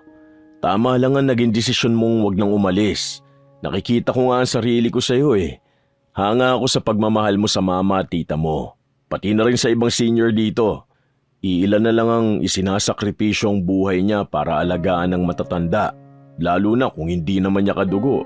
Humanga ng todo si Art dahil sa pagmamalasakit ni Susan sa mga taong nakapaligid sa kanya. Gaya kasi nito, malapit din ang puso niya lalong-lalo na sa matatanda dahil lumaki siyang punong-puno ng pagmamahal ng kanyang mga magulang pati na rin ng lolo't lola. Dahil doon ay napadalas na ang pagbisita ni Ark sa pagmamay-ari niyang Home for the Aged na balay ni Inay. Alam mo ba, isa rin sa mga rason kung bakit ko itinayo ito dahil sa papa at lolo't lola ko. Simula kasi nang ampunin nila ako, never kong naramdaman na sampid lang ako sa pamilya namin. Winelcome, dinamitan, pinakain at pinalaki nila ako bilang isang mabuting tao. Kaya rin siguro sobra-sobra na lang ang pagmamahal ko sa mga matatanda. Ayoko kasing masayang ang pinaghirapan nila kung gagamitin ko lang ang lahat ng ito sa masama. Isang malaking revelasyon kay Susan nang malaman ang mga sinabi ni Ark. Pero hindi naman naging hadlang ito para mas lalo pa niyang hangaan ang kaibigan. Kung okay lang malaman, wala ka bang kapatid? Tanong ni Susan. Wala eh. Mag-isa lang kasi ako nung nakilala nila ako nung bata pa ako. Ibinigay daw kasi ako sa kanila ng isang matanda na dating nagtrabaho sa negosyo nila. Ang sabi, natagpuan daw ako malapit sa ilog. Hindi rin naman sila nagkaanak kaya hindi na nabigyan ng pagkakataon magkaroon ng kapatid. Para sa kanila, biyaya raw ako ng Diyos dahil pinagtagpo kami para tratuhin at mahalin ang isa't isa na parang tunay na pamilya. Maagang namulat si Ark sa realidad dahil sa mga naging karanasan niya. Ganun pa man, hindi ito naging rason para siya ay magrebelde at maging pariwara sa buhay. Ginamit niya ang lahat ng naranasan upang mas maging matatag at harapin ang bawat hamon na dumarating sa kanya. Nasa na yung totoong magulang mo? Pag-uusisa pa ni Susan. Hindi ko alam. Ang sabi lang nila sa akin, ayon daw dun sa matanda, may namatay raw malapit sa ilog noong mga oras na nakita niya ako. Sugatan ng ulo ko at walang malay. Hindi na siya nagtangkang ibalik ako dahil sa takot na baka mapagbintangan pa siya o madamay sa gulo. Hindi mo na ba sila sinubukang hanapin o ipagtanong man lang? Siyempre naman oo. Hindi naman ako pinigilan ng foster father ko na hanapin ang tunay kong magulang. Nung nagsisimula na akong kumita ng pera, ginamit ko ang oportunidad na yon para hanapin sila. Bumalik ako sa ilog na sinasabi ng matanda kung saan niya ako nakita. Konti lang ang mga taong naninirahan dun sa ilalim ng tulay. Hindi na rin nila maalala dahil masyado nang matagal yung mga nangyari. Ang tanging impormasyon na lang na nahanap ko, isa lang daw ang nakaligtas nung araw na yon. Pero hindi na nila alam kung sino. Sa sobrang bata ako pa nun, hindi naman malinaw sa memorya ko ang lahat. Pagkatapos, nasundan pa ng pagkamatay ng tumayong mga magulang ko kaya hindi na rin natuloy ang paghahanap ko. Ngayon, ayaw mo bang subukan na hanapin ulit sila? Matanda na rin ako kaya ipinagpapasa Diyos ko na lang ang lahat. Pero syempre, sino ba namang anak ang hindi gustong makasama ang mga magulang niya, hindi ba? Kaya nga itong pinangalan ko rito dahil longing din ako sa pagmamahal at pag-aaruga ng isang ina. Oo, nandyan naman ang lola ko para tumayo bilang nanay ko. Pero iba pa rin kasi yung pakiramdam kapag kasama, nakikita at nararamdaman mong nandyan ang nanay mo. Kaya nga kahit wala na ang mama mo, sigurado naman akong nasulit nyo ang mga panahong magkasama pa kayo. Oo naman. Kaya nga bumabawi ako sa tita ko ngayon para dun sa mga panahong umalis ako dahil inalagaan ko ang mama ko. Pero alam mo, base sa kwento mo parang pamilyar. Ganun ba? Baka naman napanood mo na sa news o kung saan man. Oo nga, sa bagay marami rin namang mga ganyang kwento. Kahit nga sa mga teleserye at palabas Dahil lagi nagkakasama, mas lalong lumalalim ang pagkakaibigan ng dalawa. Para bang pinagtagpo sila para punan ng kulang sa buhay ng isa't isa. Hindi nagtagal, minabuti na rin ni Susan na ipakilala si Ark sa kanyang tita Martha. Gusto mo bang makilala ang tita ko? Kaso lang medyo masungit yun at mapili sa mga taong nakakasalamuha niya. Tanong ni Susan. Aba, tinatanong pa ba yan? Siyempre naman, magkaibigan naman tayo kaya gusto ko rin makilala kung sino ang mga taong malapit sa buhay mo. Sagot ni Ark. May demensya ang tita ko. Sa tingin ko hindi mo pa siya nakikita dahil sabi mo nga, tuwing 3 taon ka lang umuwi dito para bumisita. 2 years ago kasi nung dinala ko siya rito. Pero siguradong matutuwa ka sa kanya. Dagdag pa nito. Maya-maya nga ay paakyat na sana sina Susan at Ark para pumunta sa kwarto ng matanda nang biglang magkagulo sa nurse station. Dali-dali namang sumugod ang dalawa para malaman kung anong nangyayari. Teka, ano nangyayari dito? Sir, paano naman po kasi itong si Nurse Bong? Kababalik lang gumagawa na naman ng eksena. Hoy, tumigil ka, hindi totoo yan. Alam mo Sir Ark, buti na lang dumating na kayo dahil grabe sila kung kawawain ako rito. Alam mo naman sir, di ba na ang tagal ko nang naninilbihan dito sa home for the aged nyo? Nurse Bong, oo naman. Isa ka sa pinakamatagal na rito. Bakit? Ano bang problema nyo ni Nurse Nancy? Masyado kasing sip-sip at mapapel. Kabago-bagong nurse. Parang yung isa dyan. Alam nyo ba sir, na yung Susan lang naman na yan ang dahilan kung bakit ako nasuspend? Inaalagaan naming lahat dito si Doña Martha dahil yun ang trabaho namin. Pero nangihimasok siya. Sa totoo lang, nagkanda leche-leche ang mga buhay namin dito simula nung dumating siya. Malakas na tinig ni Nurse Bong. Mukha namang mabait si Susan Nakilala ko na rin siya sa ilang araw na pabalik-balik ako rito. Sa tingin ko, nagkaroon lang kayo ng hindi pagkakaunawaan kaya kayo nagkagulo. Sir, kung alam mo lang, yung babae na yan ay gold digger at pakitang tao lang para makamkam niya yung yaman ng isa sa mga pinakamayaman nating senior dito. Huwag kayong magpapaniwala dyan dahil paniguradong pagpati kayo na uto niya, kukunin na rin niya ang lahat sa inyo.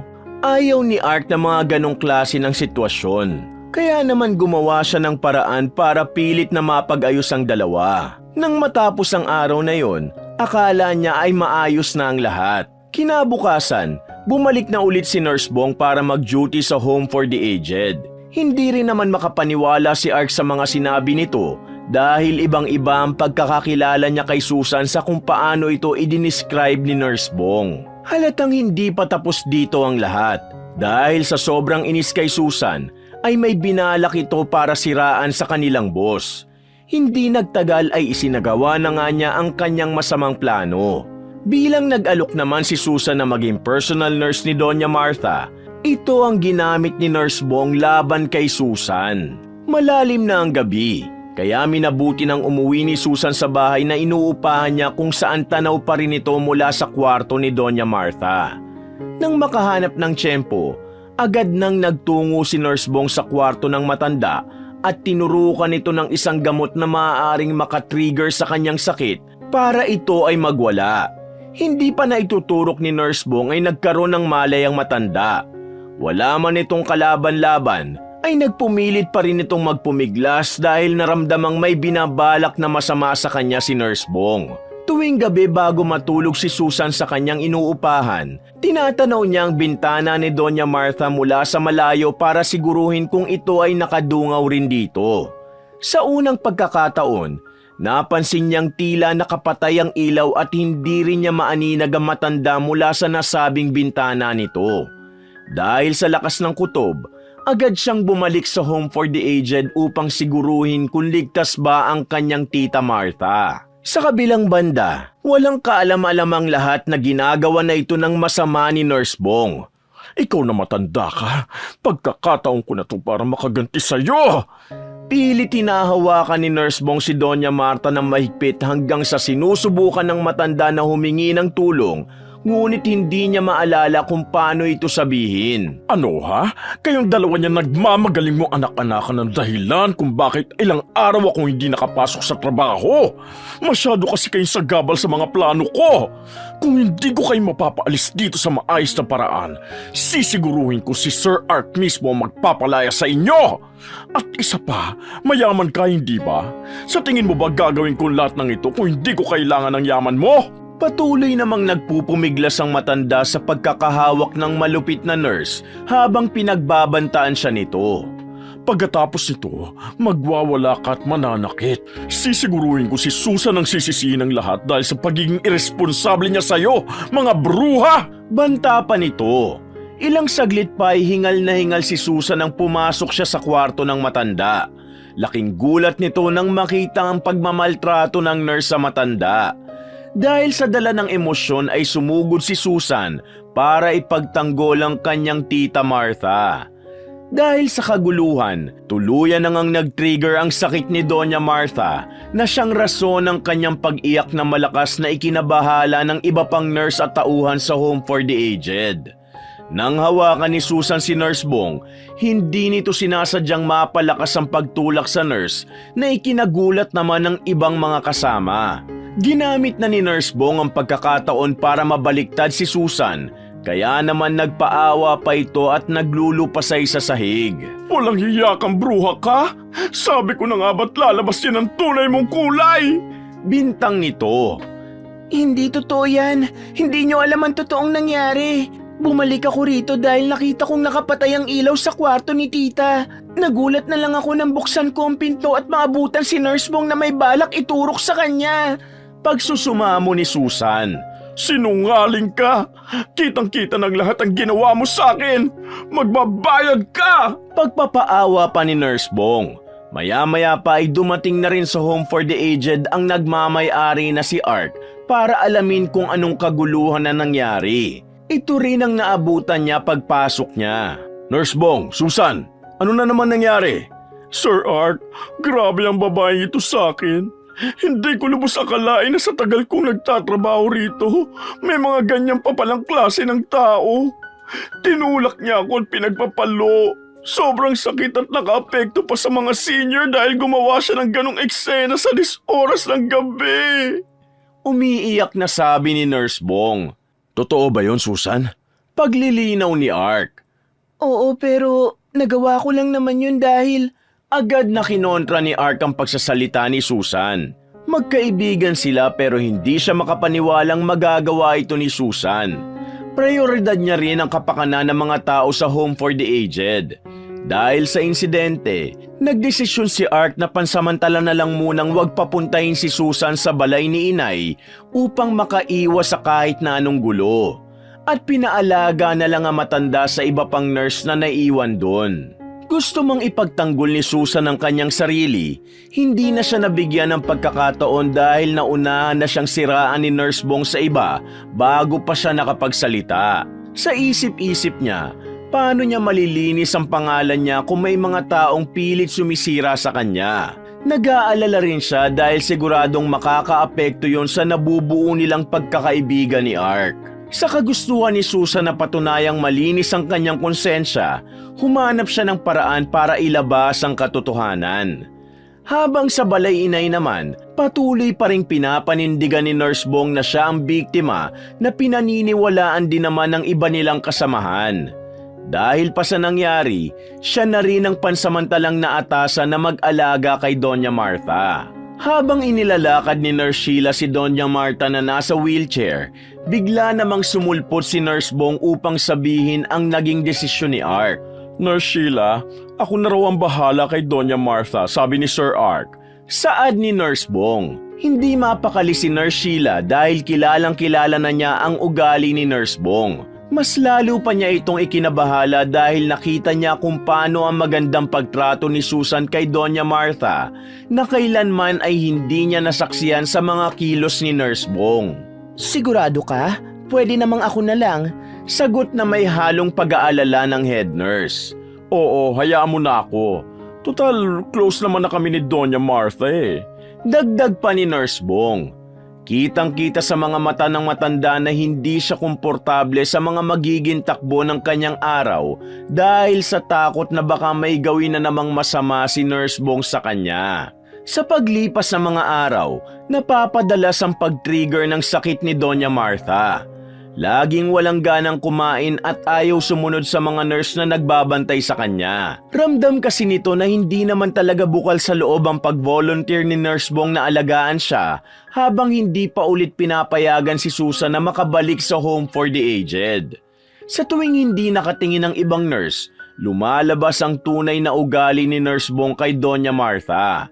Pasimple nitong sinasaktan ng matanda sa tuwing hindi masusunod ang mga gusto niya. Ikaw na matanda ka, ha?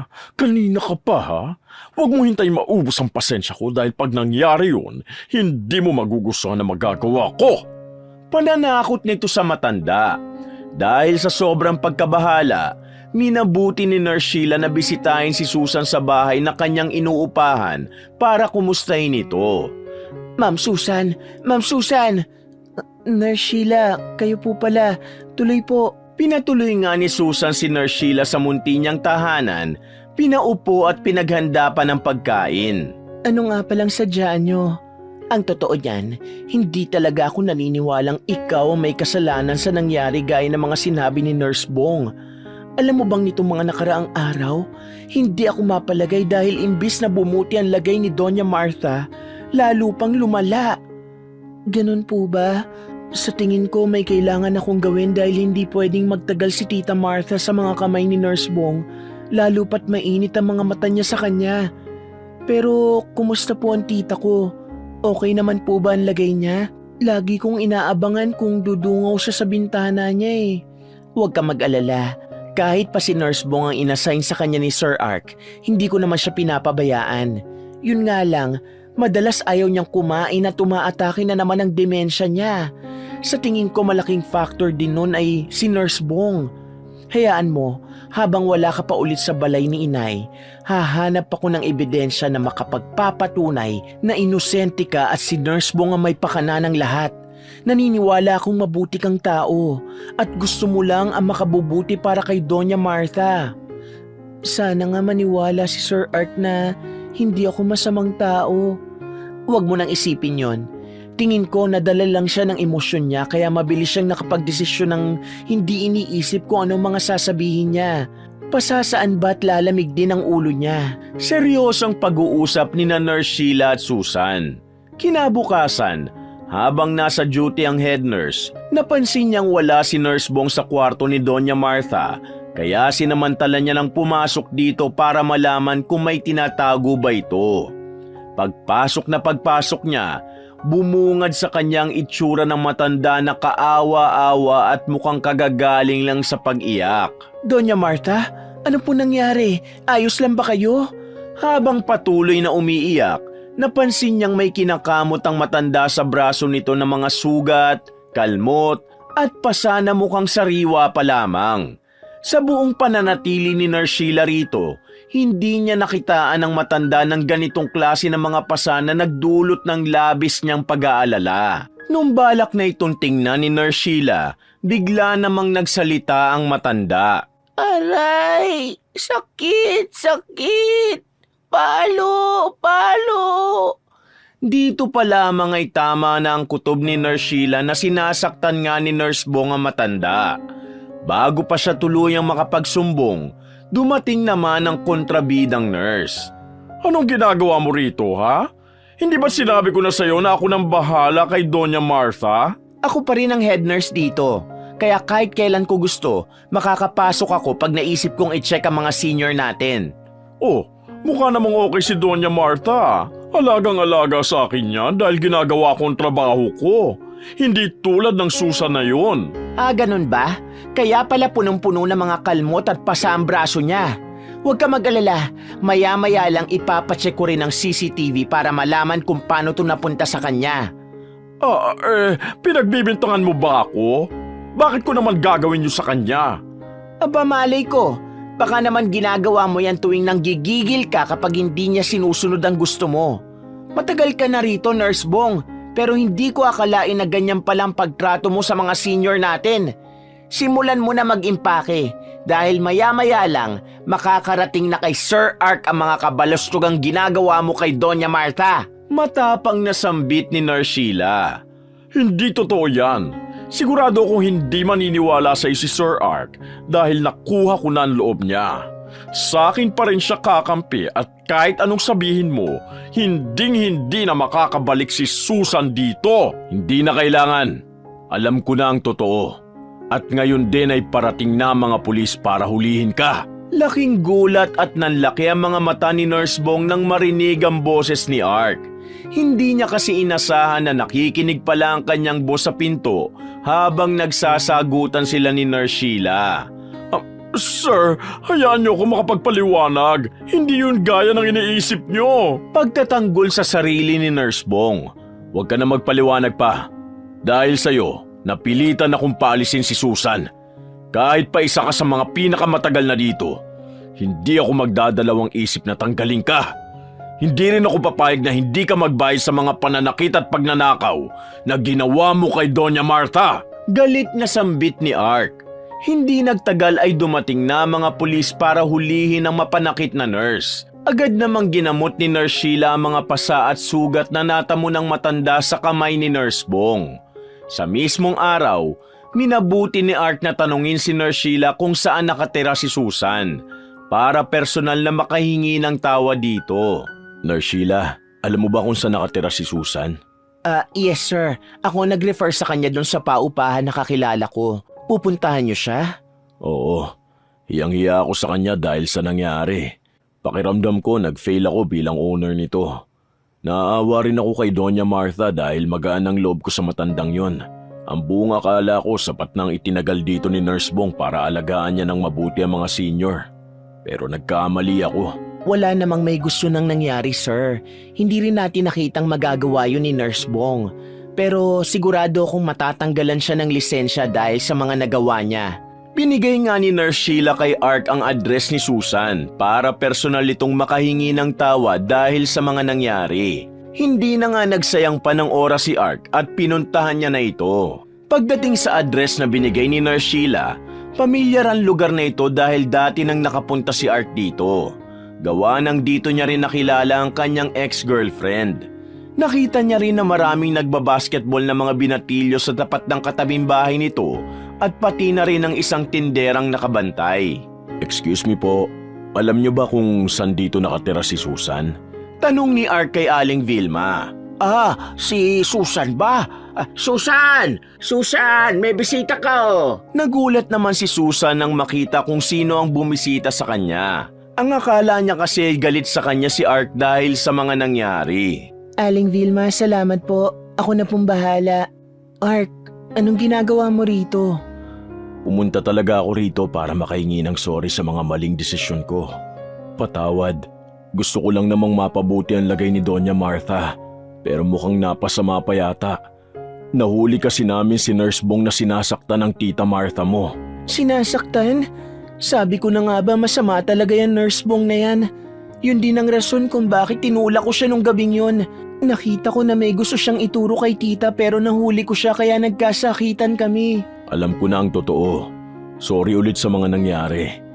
Kahit sa maikling panahon na naging magkaibigan tayo, nakita ko kung gaano kabuti ang puso mo. Kaya sana bumalik ka na sa balay ni inay dahil namimiss ka na ng tita mo. Tingin ko bubuti lang ang pakiramdam niya kapag ikaw na ulit ang nag-alaga sa kanya eh. Ganun ba? Maraming salamat dahil pinagkatiwalaan mo ko ulit. At salamat din dahil inalagaan niyo ang tita ko habang wala ako doon. Hindi nagtagal, nakabalik na nga ulit si Susan sa balay ni Inay dahil sa wakas naayos na rin ang problema nila. Masaya siyang muli niya nang makakasama at maaalagaan ang kanyang tita Martha. Hindi niya na kailangan mag-alala kung nakakakain ba o mabuti ang kalagayan nito. Tita Martha, masayang-masaya po kung makita kang muli. Susan! Susan! Susan! Masaya! Masaya! Masaya! Simula po ngayon, hindi ko nahahayaan ng kahit sinong apihin kayo. Madamdaming sambit ni Susan. Bukod sa kanya, kita rin sa matanda na masaya siyang bumalik na ang tunay na nagmamalasakit sa kanya. Alam kasi niyang mahal na mahal siya ni Susan kahit pahirap siyang maalala minsan ang mga bagay-bagay. Nung araw din na yun, habang iniikot ni Susan si Doña Martha, masaya naman ang ibang mga nurse at staff doon, lalo na si Nurse Sheila na makita siyang inaalagaan muli ang matanda. Ma'am Susan, nakakatuwa namang makita na kayo na ulit ang nag-aalaga kay Doña Martha. Wala akong nakikitang mas mahusay na makakagawa niyan bukod sa inyo. Kung alam niyo lang, nurse, doble pa ang saya ko dahil hindi na ako nababagabag gabi-gabi kung ayos lang ba siya. Sana magtuloy-tuloy na ang mga magagandang nangyayari dito. Simula nang makabalik si Susan, kitang-kita ang improvement sa alaala ni Doña Martha. Kasabay pa nito ay mas lalo ring tumibay ang pagkakaibigan nila ni Ark. Sa kabilang banda, sa tuwing makikita ni Ark si Doña Martha, para bang bigla na lang gumagaan ang pakiramdam niya. Tila ramdam niya na kahit paminsan ay nagsusungit ang matanda, mabuti naman ang kalooban nito. Ark, alam mo ba, may kilala din ako, ganyan din pangalan.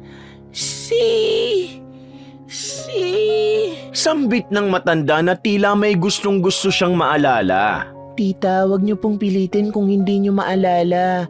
Konting therapy pa. At dapat lagi pong iinom ng gamot sa tamang oras para maalala niyo na ulit ang lahat, okay? Opo nga. Alam niyo, ang saya-sayang makita na maayos na ulit ang kalagayan niyo. Alam mo ba, Susan? Si Doña Martha, hindi ko maipaliwanag pero parang matagal na kami magkakilala. Talaga? Baka may nakamukha lang siya. Tsaka paano naman mangyayari yun? Di ba ngayon lang naman kayo nagkita? Oo nga pero baka nga ibang tao yun. Magaan lang siguro talaga ang loob ko sa kanya. Baka naalala ko lang yung ibang matandang nakasama ko sa Singapore nung nagsisimula pa lang ako. Parte siguro nun ang pangungulila ako sa mama ko. Medyo malungkot na pagkasabi ni Ark. Ano na nga palang balita? Nakahanap ka na ba ng impormasyon tungkol sa totoo mong magulang? Pag-uusisa ni Susan.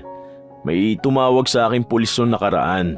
Babae raw ang nakaligtas mula dun sa nangyaring aksidente. Aksidente? Gulat na tanong ni Susan. Oo, yung kinwento ko sa yung aksidente nung bata pa ako. Baka kasi konektado yun sa pagkawala ko kaya natagpuan ako malapit sa ilog. Sagot ni Ark. Alam mo parang may narinig na rin akong kwento kapareho ng sayo. Si mama yata nagkwento sa akin nun. Ani Susan. Talaga? May ganong kwento ang mama mo? Hindi ako sure pero bata pa kasi ako noon. May pagkatsismosa kasi ang mama ko kaya baka ibang kwento yon. Nakangiting sambit ni Susan. Pero alam mo, malakas ang kutob ko na buhay pa ang mama ko. Nararamdaman ko. Pero hindi ko lang alam kung paano kami magkikita. Alam mo ba, kaya rin magaan ang loob ko sa matatanda dahil ang sarap-sarap sa pakiramdam na may nag-aalaga sa'yo at tinuturing kang anak. Parang yung lola ko lang nun. Kahit paano may tumayong nanay para sa akin. At dun pa lang, sobra na ako nagpapasalamat. Bonus na lang din talaga na mahanap ko pa ang mama ko. Kwento ni Ark. Ipagdarasal ko na makita mo na ang mama mo. Sa ngayon, pareho na lang muna nating ituring si Tita Martha na parang mama natin. Oo naman, tuwing tinitingnan ko si Doña Martha, pakiramdam ko parang nandyan din ang mama ko eh. Maganda ang naging usapan ni na Susan at Ark. Bilang pareho naman silang wala ng mga ina, itinuturing na lang nila si Doña Martha na parang nanay nilang inaalagaan. Nung araw na yon, biglang sumama ang pakiramdam ni Susan kaya minabuti niyang umuwi ng maaga para hindi rin mahawa si Doña Martha sa lagnat niya. Binili niya na muna ang matanda kay Nurse Nancy para bantayan ang kanyang tita Martha. Ma'am Susan, ang aga niyo po yatang uuwi. Teka, bakit parang namumutla po kayo? Nurse Nancy, masama kasi ang pakiramdam ko. Okay lang ba kung ikaw na muna ang tumingin kay tita? Aba, oo naman po. Akong bahala. Mabuti pa't umuwi na po muna kayo at makapagpahinga na. Sambit ng nurse. Bago umuwi si Susan ay dumaan muna siya sa bakery malapit sa bahay niya para makabili ng makakain. Nang makauwi, papasok pa lamang siya ng pinto ay nagulat siya nang may mapuntang bola sa maliit na garahe ng tinutuluyan niya. Agad namang dumating ang isang binatilyo para kunin ito. Ate, sorry po. Naglalaro po kasi kami ng basketball ng mga kaibigan ko. Nabato po yata yung bola sa gate nyo. Kukunin ko lang po. Sa inyo pala to. Sige, kunin mo. Pagkaabot niya ng bola sa binatilyo, nagulat siya dahil pamilyar ang mukha ng bata. Alam mo, parang may kamukha ka. Ano nga palang pangalan mo? Aki po, taga dyan lang po kami sa katabing bahay. Lolo ko po yung nagbabantay sa akin. Sabi ng binatilyo. Kayo pala yung mga binatang sinasabi ni Aling Vilma na palagi naglalaro ng basketball tuwing hapon. Ay opo, pasensya na po kung medyo maingay kami ng mga kalaro ko Magalang na sambit ni Aki. Naku, wala yun. Nagkataon lang na maaga akong umuwi ngayon dahil may sakit ako. Malamyang sambit ni Susan. Sige po ate, pahinga na po kayo. Sabay alis ng binatilyo. Napangiti si Susan. Mabuting bata si Aki. Nagbibinata na ito at lumaking may respeto sa kapwa dahil lolo niya ang nagpalaki sa kanya. Mula pagkabata, tinuturuan na siya ng tamang asal at paggalang sa nakatatanda kahit pa maagang namatay ang mama niya. Nang matapos maglaro ang binatilyo, naalala niya ang babaeng nakausap niya kanina. Naisip niyang may sakit ito at nakita niyang tinapay lang ang dala-dala. Kaya minabuti niyang kumuha ng lugaw na niluto ng kanyang lolo Joe para sa kanilang merienda. Lo, kilala niyo po ba yung kapitbahay natin dyan? Yung bagong lipat. Bakit? Anong meron? Tanong ng matandang si Joe. Kasi po parang mag-isa lang siya. Tapos tinapay lang ang kakainin niya. Nabanggit niya na may sakit siya Ayos lang po ba kung bigyan ko siya ng lugaw na niluto niyo? Hiling ni Aki sa lolo niya. Ay, napakabait talaga ng apo ko. Oo, sige na, kumuha ka na dyan. Magtahandahan ka lang at mainit. Paalala ng matanda. Nagmamadaling kumuha ang binatilyo ng lalagyan na may takip at sabik na sumandok ng lugaw. At tapos ay nagmamadali itong lumabas ulit. Maya-maya pa ay muling kumatok si Aki sa bahay ni Susan. Nagulat naman ito nang makitang may daladalang lugaw ang binata. Oh, Aki, anong ginagawa mo rito? Nagtatakang tanong ni Susan. Nakita ko po kasing tinapay lang ang dala nyo. Kaya kinuhanan ko po kayo ng lugaw. Luto po ng lolo ko. Ate Susan na lang ang itawag mo sa akin. Nakakatuwa ka naman. Nag-abala ka pa. Salamat ha. At salamat din sa lolo mo. Nakangiting sambit ni Susan. Walang anuman po Ate Susan. Uminom po kayo ng gamot at magpagaling po kayo. Maaliwalas na banggit ng binatilyo. Simula ng araw na yun, lagi nang inaabangan ni Aki si Susan tuwing uuwi ito. Magaan kasi ang loob niya sa Ate Susan niya dahil lagi rin siyang dinadala nito ng pasalubong tuwing uuwi galing sa home for the aged. Dahil naging malapit na siya sa binata, nakwento niya rin dito ang tungkol kay Doña Martha na laging nakadungaw mula sa bintana ng kwarto niya sa balay ni Inay. Araw ng Sabado, dinalaw ni Art si Susan sa kanyang bahay ngunit nagtataka ito dahil tila walang sumasagot nung kumatok siya sa pinto. Napansin naman yun ni Aling Vilma kaya tinawag siya nito. Iho, hinahanap mo ba si Susan? Tanong ng matanda. Opo. Umalis po ba siya? Naku, hindi. Nasa loob ng bahay ni Mang Jo. Close na kasi sila nung apo nung si Aki kaya napapadalas na rin dyan si Susan. Nagkataong palabas na rin si Susan ng mga sandaling yon. Nakita niya at binati si Ark. Naisip niyang tawagin sina Mang Jo at Aki para ipakilala sa kaibigan. Nang lumabas din si Mang Jo, laking gulat nito nang makita si Ark dahil matagal na pala silang magkakilala. Ark, anong ginagawa mo rito? Mang Jo, kumusta? Dito pala kayo nakatira? Kumusta na po kayo? Kumusta po si... Natigilan silang dalawa. Natahimik at tila nalungkot ng bahagya ang matanda. Matagal na siyang wala. Simula nung ano ho? Interesadong tanong ni Ark. Lo, hindi makapaniwala si Ark nang may lumabas na binatilyo mula sa bahay ni Mang Jo. Hindi niya maipaliwanag ang nararamdaman dahil kahit hindi sabihin, ramdam niya at kilalang-kilala niya na agad ang binatang ito. Maluha-luha si Ark nang lumapit siya sa binata habang litong-lito naman si Susan sa mga nangyayari. Teka, anong meron? Magkakilala na po kayo? Nagtatakang tanong ni Susan. Oo, Susan.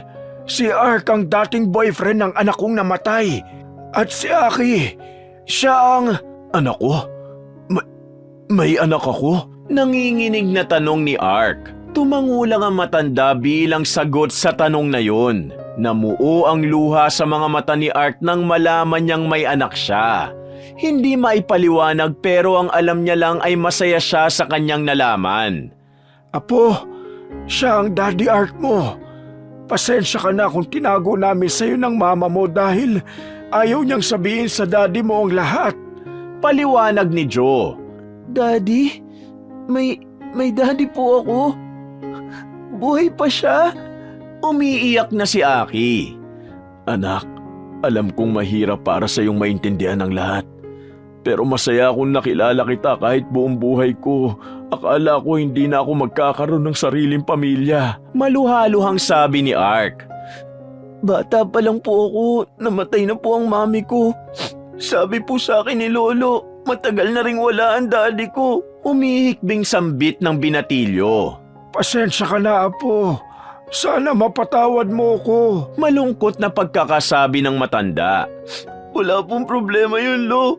Masaya lang po ako ngayon na nakilala ko na ang daddy ko. Hindi na napigilan ni Aki ang maiyak. Hindi ko man matagpuan ang tunay kong magulang. Masaya naman akong nakatagpo ako ng isang anak. Mahal na mahal kita, anak ko. Nagyakap ang mag-ama. Yakap ng pangungulila sa isa't isa sa ilang taong ipinagkait sa kanila. At hindi na nila inaksaya ang oras para magalit pa sa kahit na sino. Para kasi sa kanila, ayaw na nilang masayang ang panahon kung ilalaan pa nila ito sa pagtatanim ng sama ng loob sa mga taong naglihim sa kanila. Pero tunay nga bang sapat na para kay Ark ang matagpuan ang anak niya? Tunay ngang nabigyan siya nito ng labis na kasiyahan sa buhay niya. Ngunit ang hindi niya alam, ito rin pala ang magiging tulay patungo sa matagal niya ng pinakaaasam-asam. Dahil sa madamdaming pagtatagpo, hindi na sinayang pa ni Ark ang mga oras na makapiling ang kanyang anak. Nalaman niya rin na kaya itinago sa kanya ito dahil sa takot ng ex-girlfriend na baka hindi niya matanggap nung nagkakalabuan ng relasyon nila. Simula ng araw na yun, araw-araw nang bumibisita si Ark sa bahay ni Mang Jo at Aki para mas lalo pang makilala ang anak niya. Dahil dito, hindi rin matanggal sa utak ni Mang Jo ang labis na konsensya dahil pinili niyang ipagkait ang katotohanan sa mag-ama. Ark, alam kong nasabi ko na ito pero sasabihin ko ulit. Pasensya ka na kung pinili kong itago ang totoo sa iyo. Sinunod ko lang ang kagustuhan ng anak kong ilihim sa iyo dahil ayaw niyang makasagabal sa mga pangarap mo noon. Paliwanag ni Mang Jo. Aminin ko, Mang Jo, na nasaktan ako nung malaman kong naglihim kayo sa akin. Pero naiintindihan ko rin kung anong pinanggagalingan nyo. Ang gusto nyo lang kung anong makakabuti sa anak nyo. Sambit ni Ark. Ngayon na nakilala mo na ang anak mo, hindi ko kayo pipigilang sulitin ang bawat oras na gusto nyong ilaan para sa isa't isa. Dagdag pa ng matanda. Mabilis man ang mga naging pangyayari, buong puso namang tinanggap ng mag-amang sina Ark at Aki ang isa't isa sa kanilang buhay. Hindi inakala ni Ark na makakabuo pa siya ng sariling pamilya. Mula nang pumasok ang binata sa kanyang buhay, kahit papano'y parang nawala ang mga pagkukulang sa kanyang puso.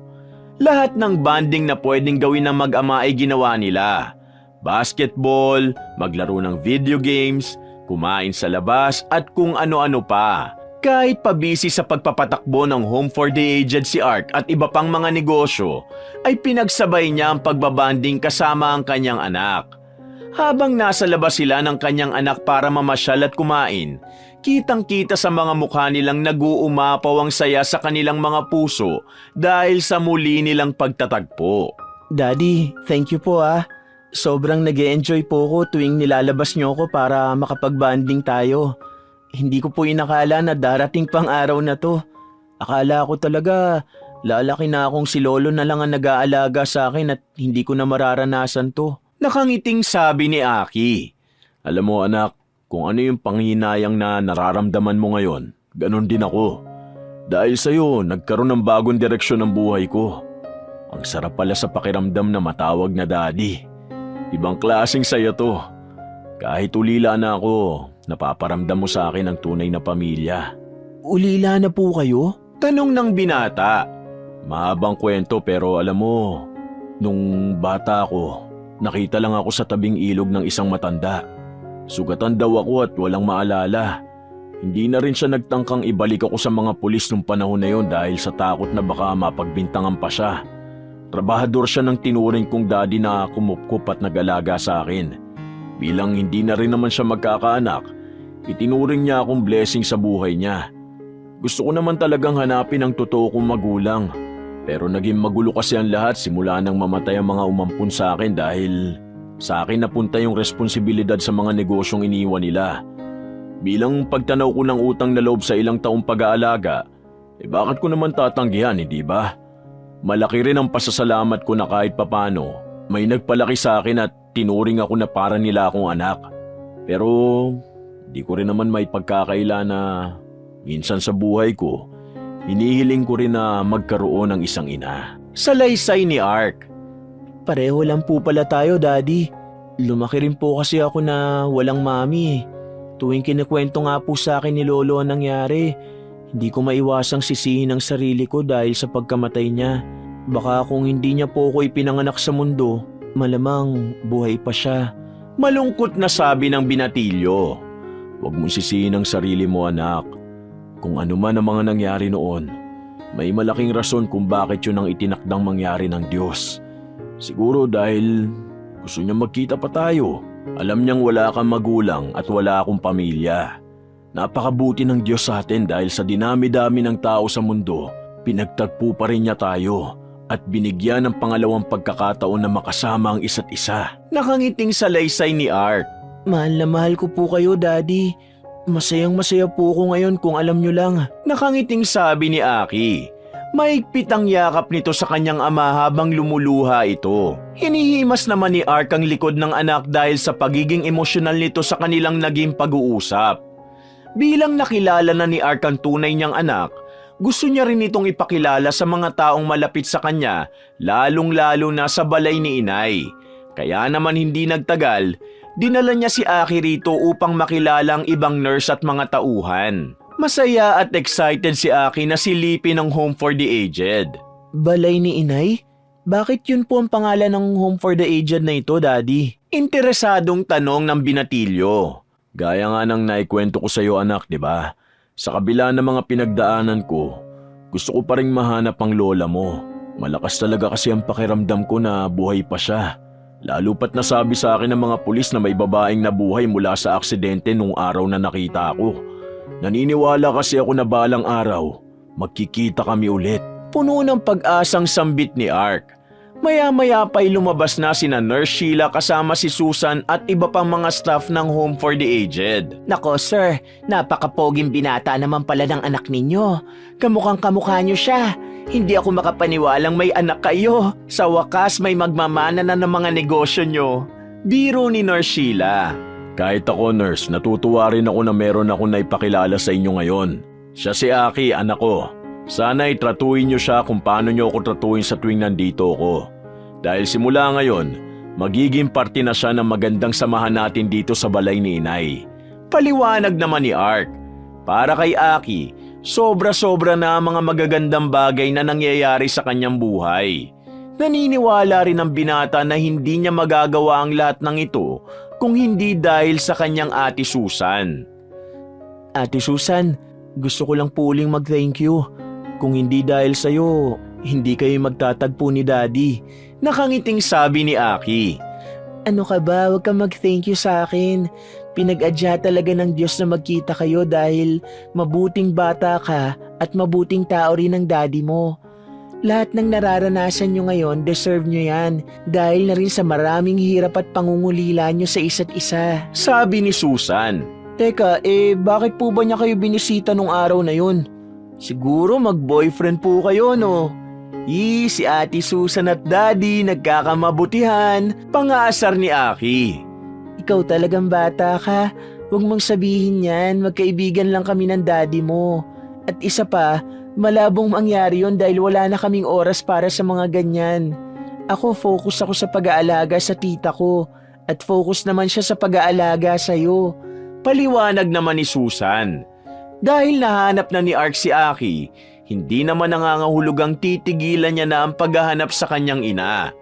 Kontento siya sa mga bagay na ipinagkaloob sa kanya ng Diyos, pero ayaw niya ring sumuko hanggat kaya pa ng katawan niya. Makalipas ang ilang araw, muling nagtungo si Ark sa presinto para manghingi ng karagdagang impormasyon tungkol sa nangyari nung araw na matagpuan siya sa tabing ilog na nasa ilalim ng tulay. Mga sir, wala na po ba talagang iba pang impormasyon na pwedeng makuha nung araw na yon? Pangungulit nito sa mga pulis. Alam mo sir, kung meron di sana matagal na namin sinabi sa'yo. Kaso nga di ba matagal na yon? Sabi mo nga ilang taon na rin na nakakalipas at bata ka pa nun. Ang tanging impormasyon na lang na nahagilap namin, babae nga yung nakasurvive mula sa aksidente dun sa tulay. Namatay yung lalaking kasama niya. Hinihinala na mag-asawa yung sangkot dun sa aksidente. Wala na rin files na naitabi tungkol sa investigasyon dahil ang sabi, na-depressed daw yung babae sa nangyari kaya nagpakalayo-layo na lang. Kaya hindi na nagpatuloy sa investigasyon ng mga pulis. Matagal na rin nagretiro yung ibang pulis na may hawak ng kasong yun. Kaya baka hindi na rin nila maalala yung pangalan ng babaeng nakaligtas. Sambit ng isang pulis. Mukha mang unti-unting nawawala ang pag-asa na muling matagpuan ng kanyang ina, ay hindi pa rin tumigil si Ark sa paghahanap ng mga ebidensya na magdadala sa kanya patungo sa katotohanan. Pinanghihinaan man ng loob, malakas ang kutob niyang darating din ang tamang panahon na muli niyang mahahagka ng kanyang ina. Sa kabilang banda naman sa Home for the Aged, labis ang tuwa ni Susan na kahit papano'y nag-i-improve na ang kalagayan ng kanyang tita Martha. Consistent kasi ito sa pag-inom ng gamot at pagsunod sa payo ng mga nurse para bumuti ang kanyang pakiramdam, kasabay ng magandang pangangalaga ni Susan kay Doña Martha. Dahil naging malapit na rin si Susan kay Aki, binalak nitong ipakilala ang binata sa matanda. Aki, gusto mo bang makilala yung tita ko na lagi kong nababanggit na mahilig dumungaw sa bintana? Aba, opo naman. Kaya lang natatakot po ako. Sabi niyo po kasi medyo masungit siya at suplada sa mga hindi niya kakilala. Pag-aalangan ng binatilyo. Ibahin mo na ngayon. Mas mahaba na ang pasensya niya at bumubuti na rin ang lagay niya. Kaya bibihira na lang siyang sumpungin, hindi tulad ng dati. Nakangiting sambit ni Susan. Hindi nagtagal, napapayag naman ni Susan si Aki na kilalanin si Doña Martha. Paakyat pa lamang ang dalawa sa kwarto ng matanda nang biglang pumarada ang sasakyan ni Art para sunduin ang anak at makapamasyal silang mag-ama. Nandyan na pala ang daddy mo. Sige na, sumama ka na sa kanya. Mamaya ko na lang ipakikilala sa iyo si Tita Martha ko. Ani Susan. Paano kung sumama ka na lang sa amin ni Daddy, ate? Total, wala ka namang gagawin eh. Tsaka, ngayon lang tayo makakaalis tatlo. Para naman may kasama kami ni Daddy na mamasyal. Pangungulit ni Aki. Nung una'y nagdalawang isip pa si Susan na pumayag sa alok ng binata dahil gusto niyang ibigay ang oras para sa mag-ama. Naku, kayo na lang. Tsaka babantayan ko pa si tita. Isa pa, banding niyo yung mag-ama eh. Tanggi ni Susan. Susan, sige na, sumama ka na. Matitiis mo ba si Aki? Malambing namang sambit ni Ark. Dahil mapilit ang mag-ama, napasama na nga nila si Susan sa kanilang pasyal. Bago pumunta sa mall ay dumaan muna ang tatlo sa puntod ng namayapang nanay ni Aki. Mami, sayang wala po kayo rito. Pero sigurado po akong natutuwa kayo dyan sa langit na makitang magkasama na kami ulit ni Daddy. Bahagyang may ngiting sabi ni Aki. Oo nga, huwag ka mag-alala. Ako nang bahala dito kay Aki. Pasensya ka na kung wala ako sa tabi mo noong mga panahong pinagbuntis mo siya. Pero ngayon, hindi ko nasasayangin ang bawat oras.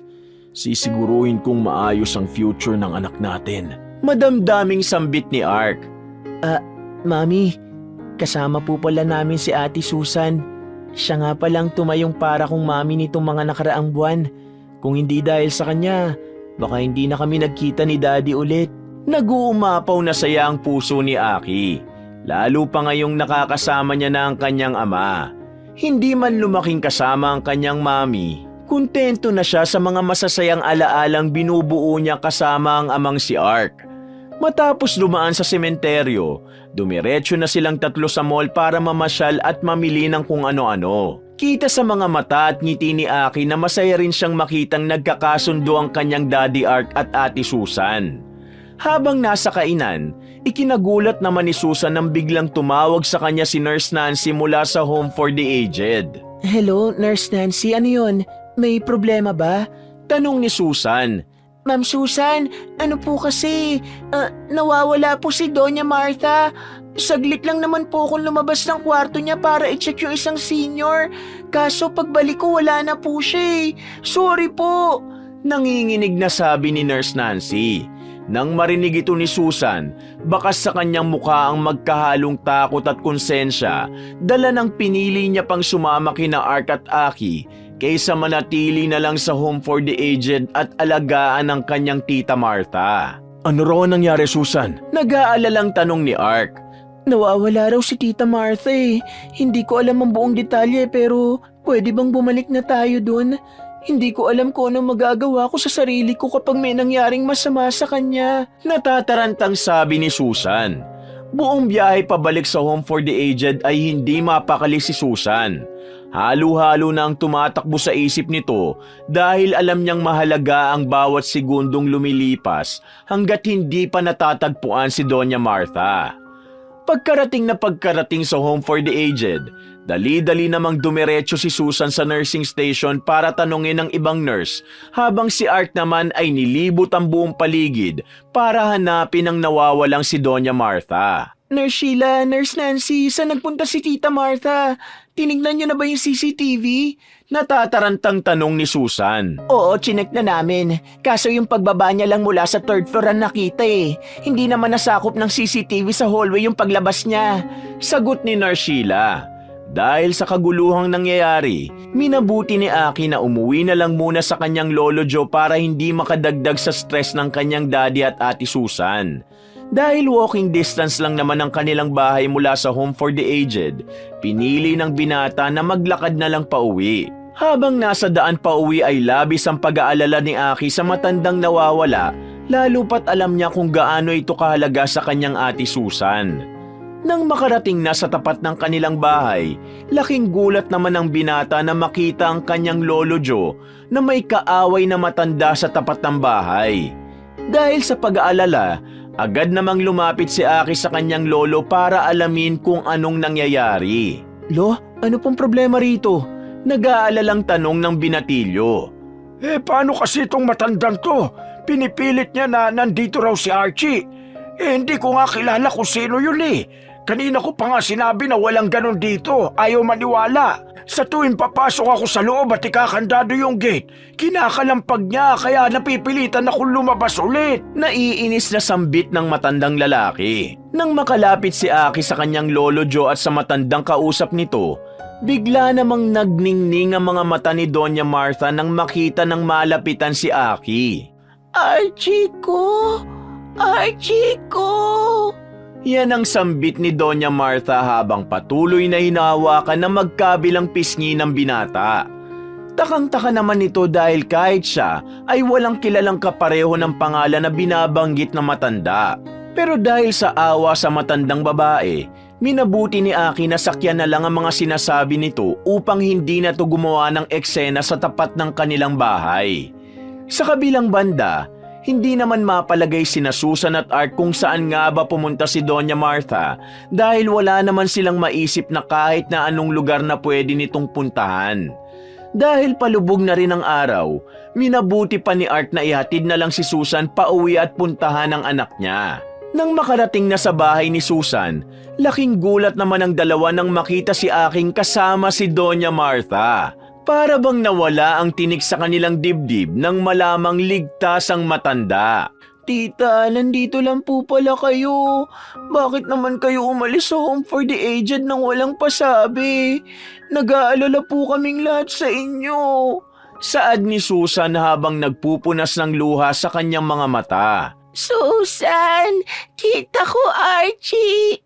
Siya Archie. Sabay turo kay Aki at makikita sa mukha nito ang labis na kasiyahan. Kahit sina Ark at Susan ay naguguluhan sa mga nangyayari. Nang biglang may tumawag kay Ark mula sa police station na pinagtanungan niya tungkol sa tunay niyang mga magulang. Magandang balita ang hatid nito dahil nahanap na raw ang dating file ng investigasyon tungkol sa aksidenteng naganap nung bata pa siya. Ang pangalan daw ng babaeng nakaligtas ay Martha. Doña Martha na raw ngayon. At ayon sa retired na pulis, nawawala raw ang anak ng babaeng yon. Nanlaki ang mga mata ni Art at nanginig ang mga kamay nang marinig ang mga sinabi ng pulis. Hindi niya na natapos ang mga sinabi nito dahil nakatingin na lang siya kay Doña Martha nang mabitawan niya ang cellphone dahil sa mga nalaman. Bumuhos ang luha at emosyon nang unti-unti siyang lumapit sa matanda. Habang palapit siya rito, unti-unti na ring bumabalik ang mga alaala niya nung araw ng aksidente. At hindi siya makapaniwala na ang kanyang ina pala na rason kung bakit niya nabuo at pinatayo ang balay ni inay ay isa rin sa mga senior na matagal na nilang inaalagaan. Mama, lumuluhang bigkas ni Ark. Archie ko, Susan, iyon pala ang Archie ko. Sabay turo kay Ark habang dahan-dahang naglalapit ang mag-ina. Ilang beses na ring nagkita sina Doña Martha at Archie o mas kilala sa pangalang Ark sa mismong home for the aged na itinayo niya bilang pag-alala sa kanyang ina. Hindi nila inakala na dito pala nila matatagpuan ang isa't isa. Mama ko, hindi ko may paliwanag kung gaano kasaya ang puso ko ngayon. Kaya pala ang gaan-gaan ang loob ko sa inyo nung una ko palang kayong makilala. Yun pala ay iisang dugo lang ang meron tayo. Archie ko, sobrang masaya ako. Dahan-dahang tumulo ang luha sa pisngi ng matanda. Wala na akong mahihiling pa. Sobra-sobrang pasasalamat ang meron ako sa Diyos pati na rin kay Susan. Nakilala ko ang anak ko at natagpuan ko ang tunay kong ina. Bumuho sa mga damdamin dahil sa naging pagkikita ng mag-inang sina Martha at Archie. Naging tulay pa si Susan na muling mahanap ni Archie ang mga taong kukumpleto sa kanyang pagkatao. Hindi naging madali ang pinagdaanan ni Doña Martha bilang isang asawa na nawala ng katuwang sa buhay at isang ina na nawala ng anak. Pero matapos ang ilang dekadang paghihintay, muli niya nang nakita ang kanyang anak na matagal niya nang pinakaasam-asam. Simula nung araw na yun, hindi na pinakawalan pang muli ni Archie ang kanyang anak at ina. Sama-sama na silang nanirahan sa iisang bahay dahil naging mabuti na rin ang lagay ni Doña Martha. Hindi nagtagal, nagkamabutihan na rin sina Susan at Ark na naging daan para muli niyang makasama ang mga importanteng tao sa kanyang buhay. Wala na siyang mahihiling pa dahil kumpleto na ang mga taong pupuno sa mga pagkukulang na nasa kanyang puso. Wakas!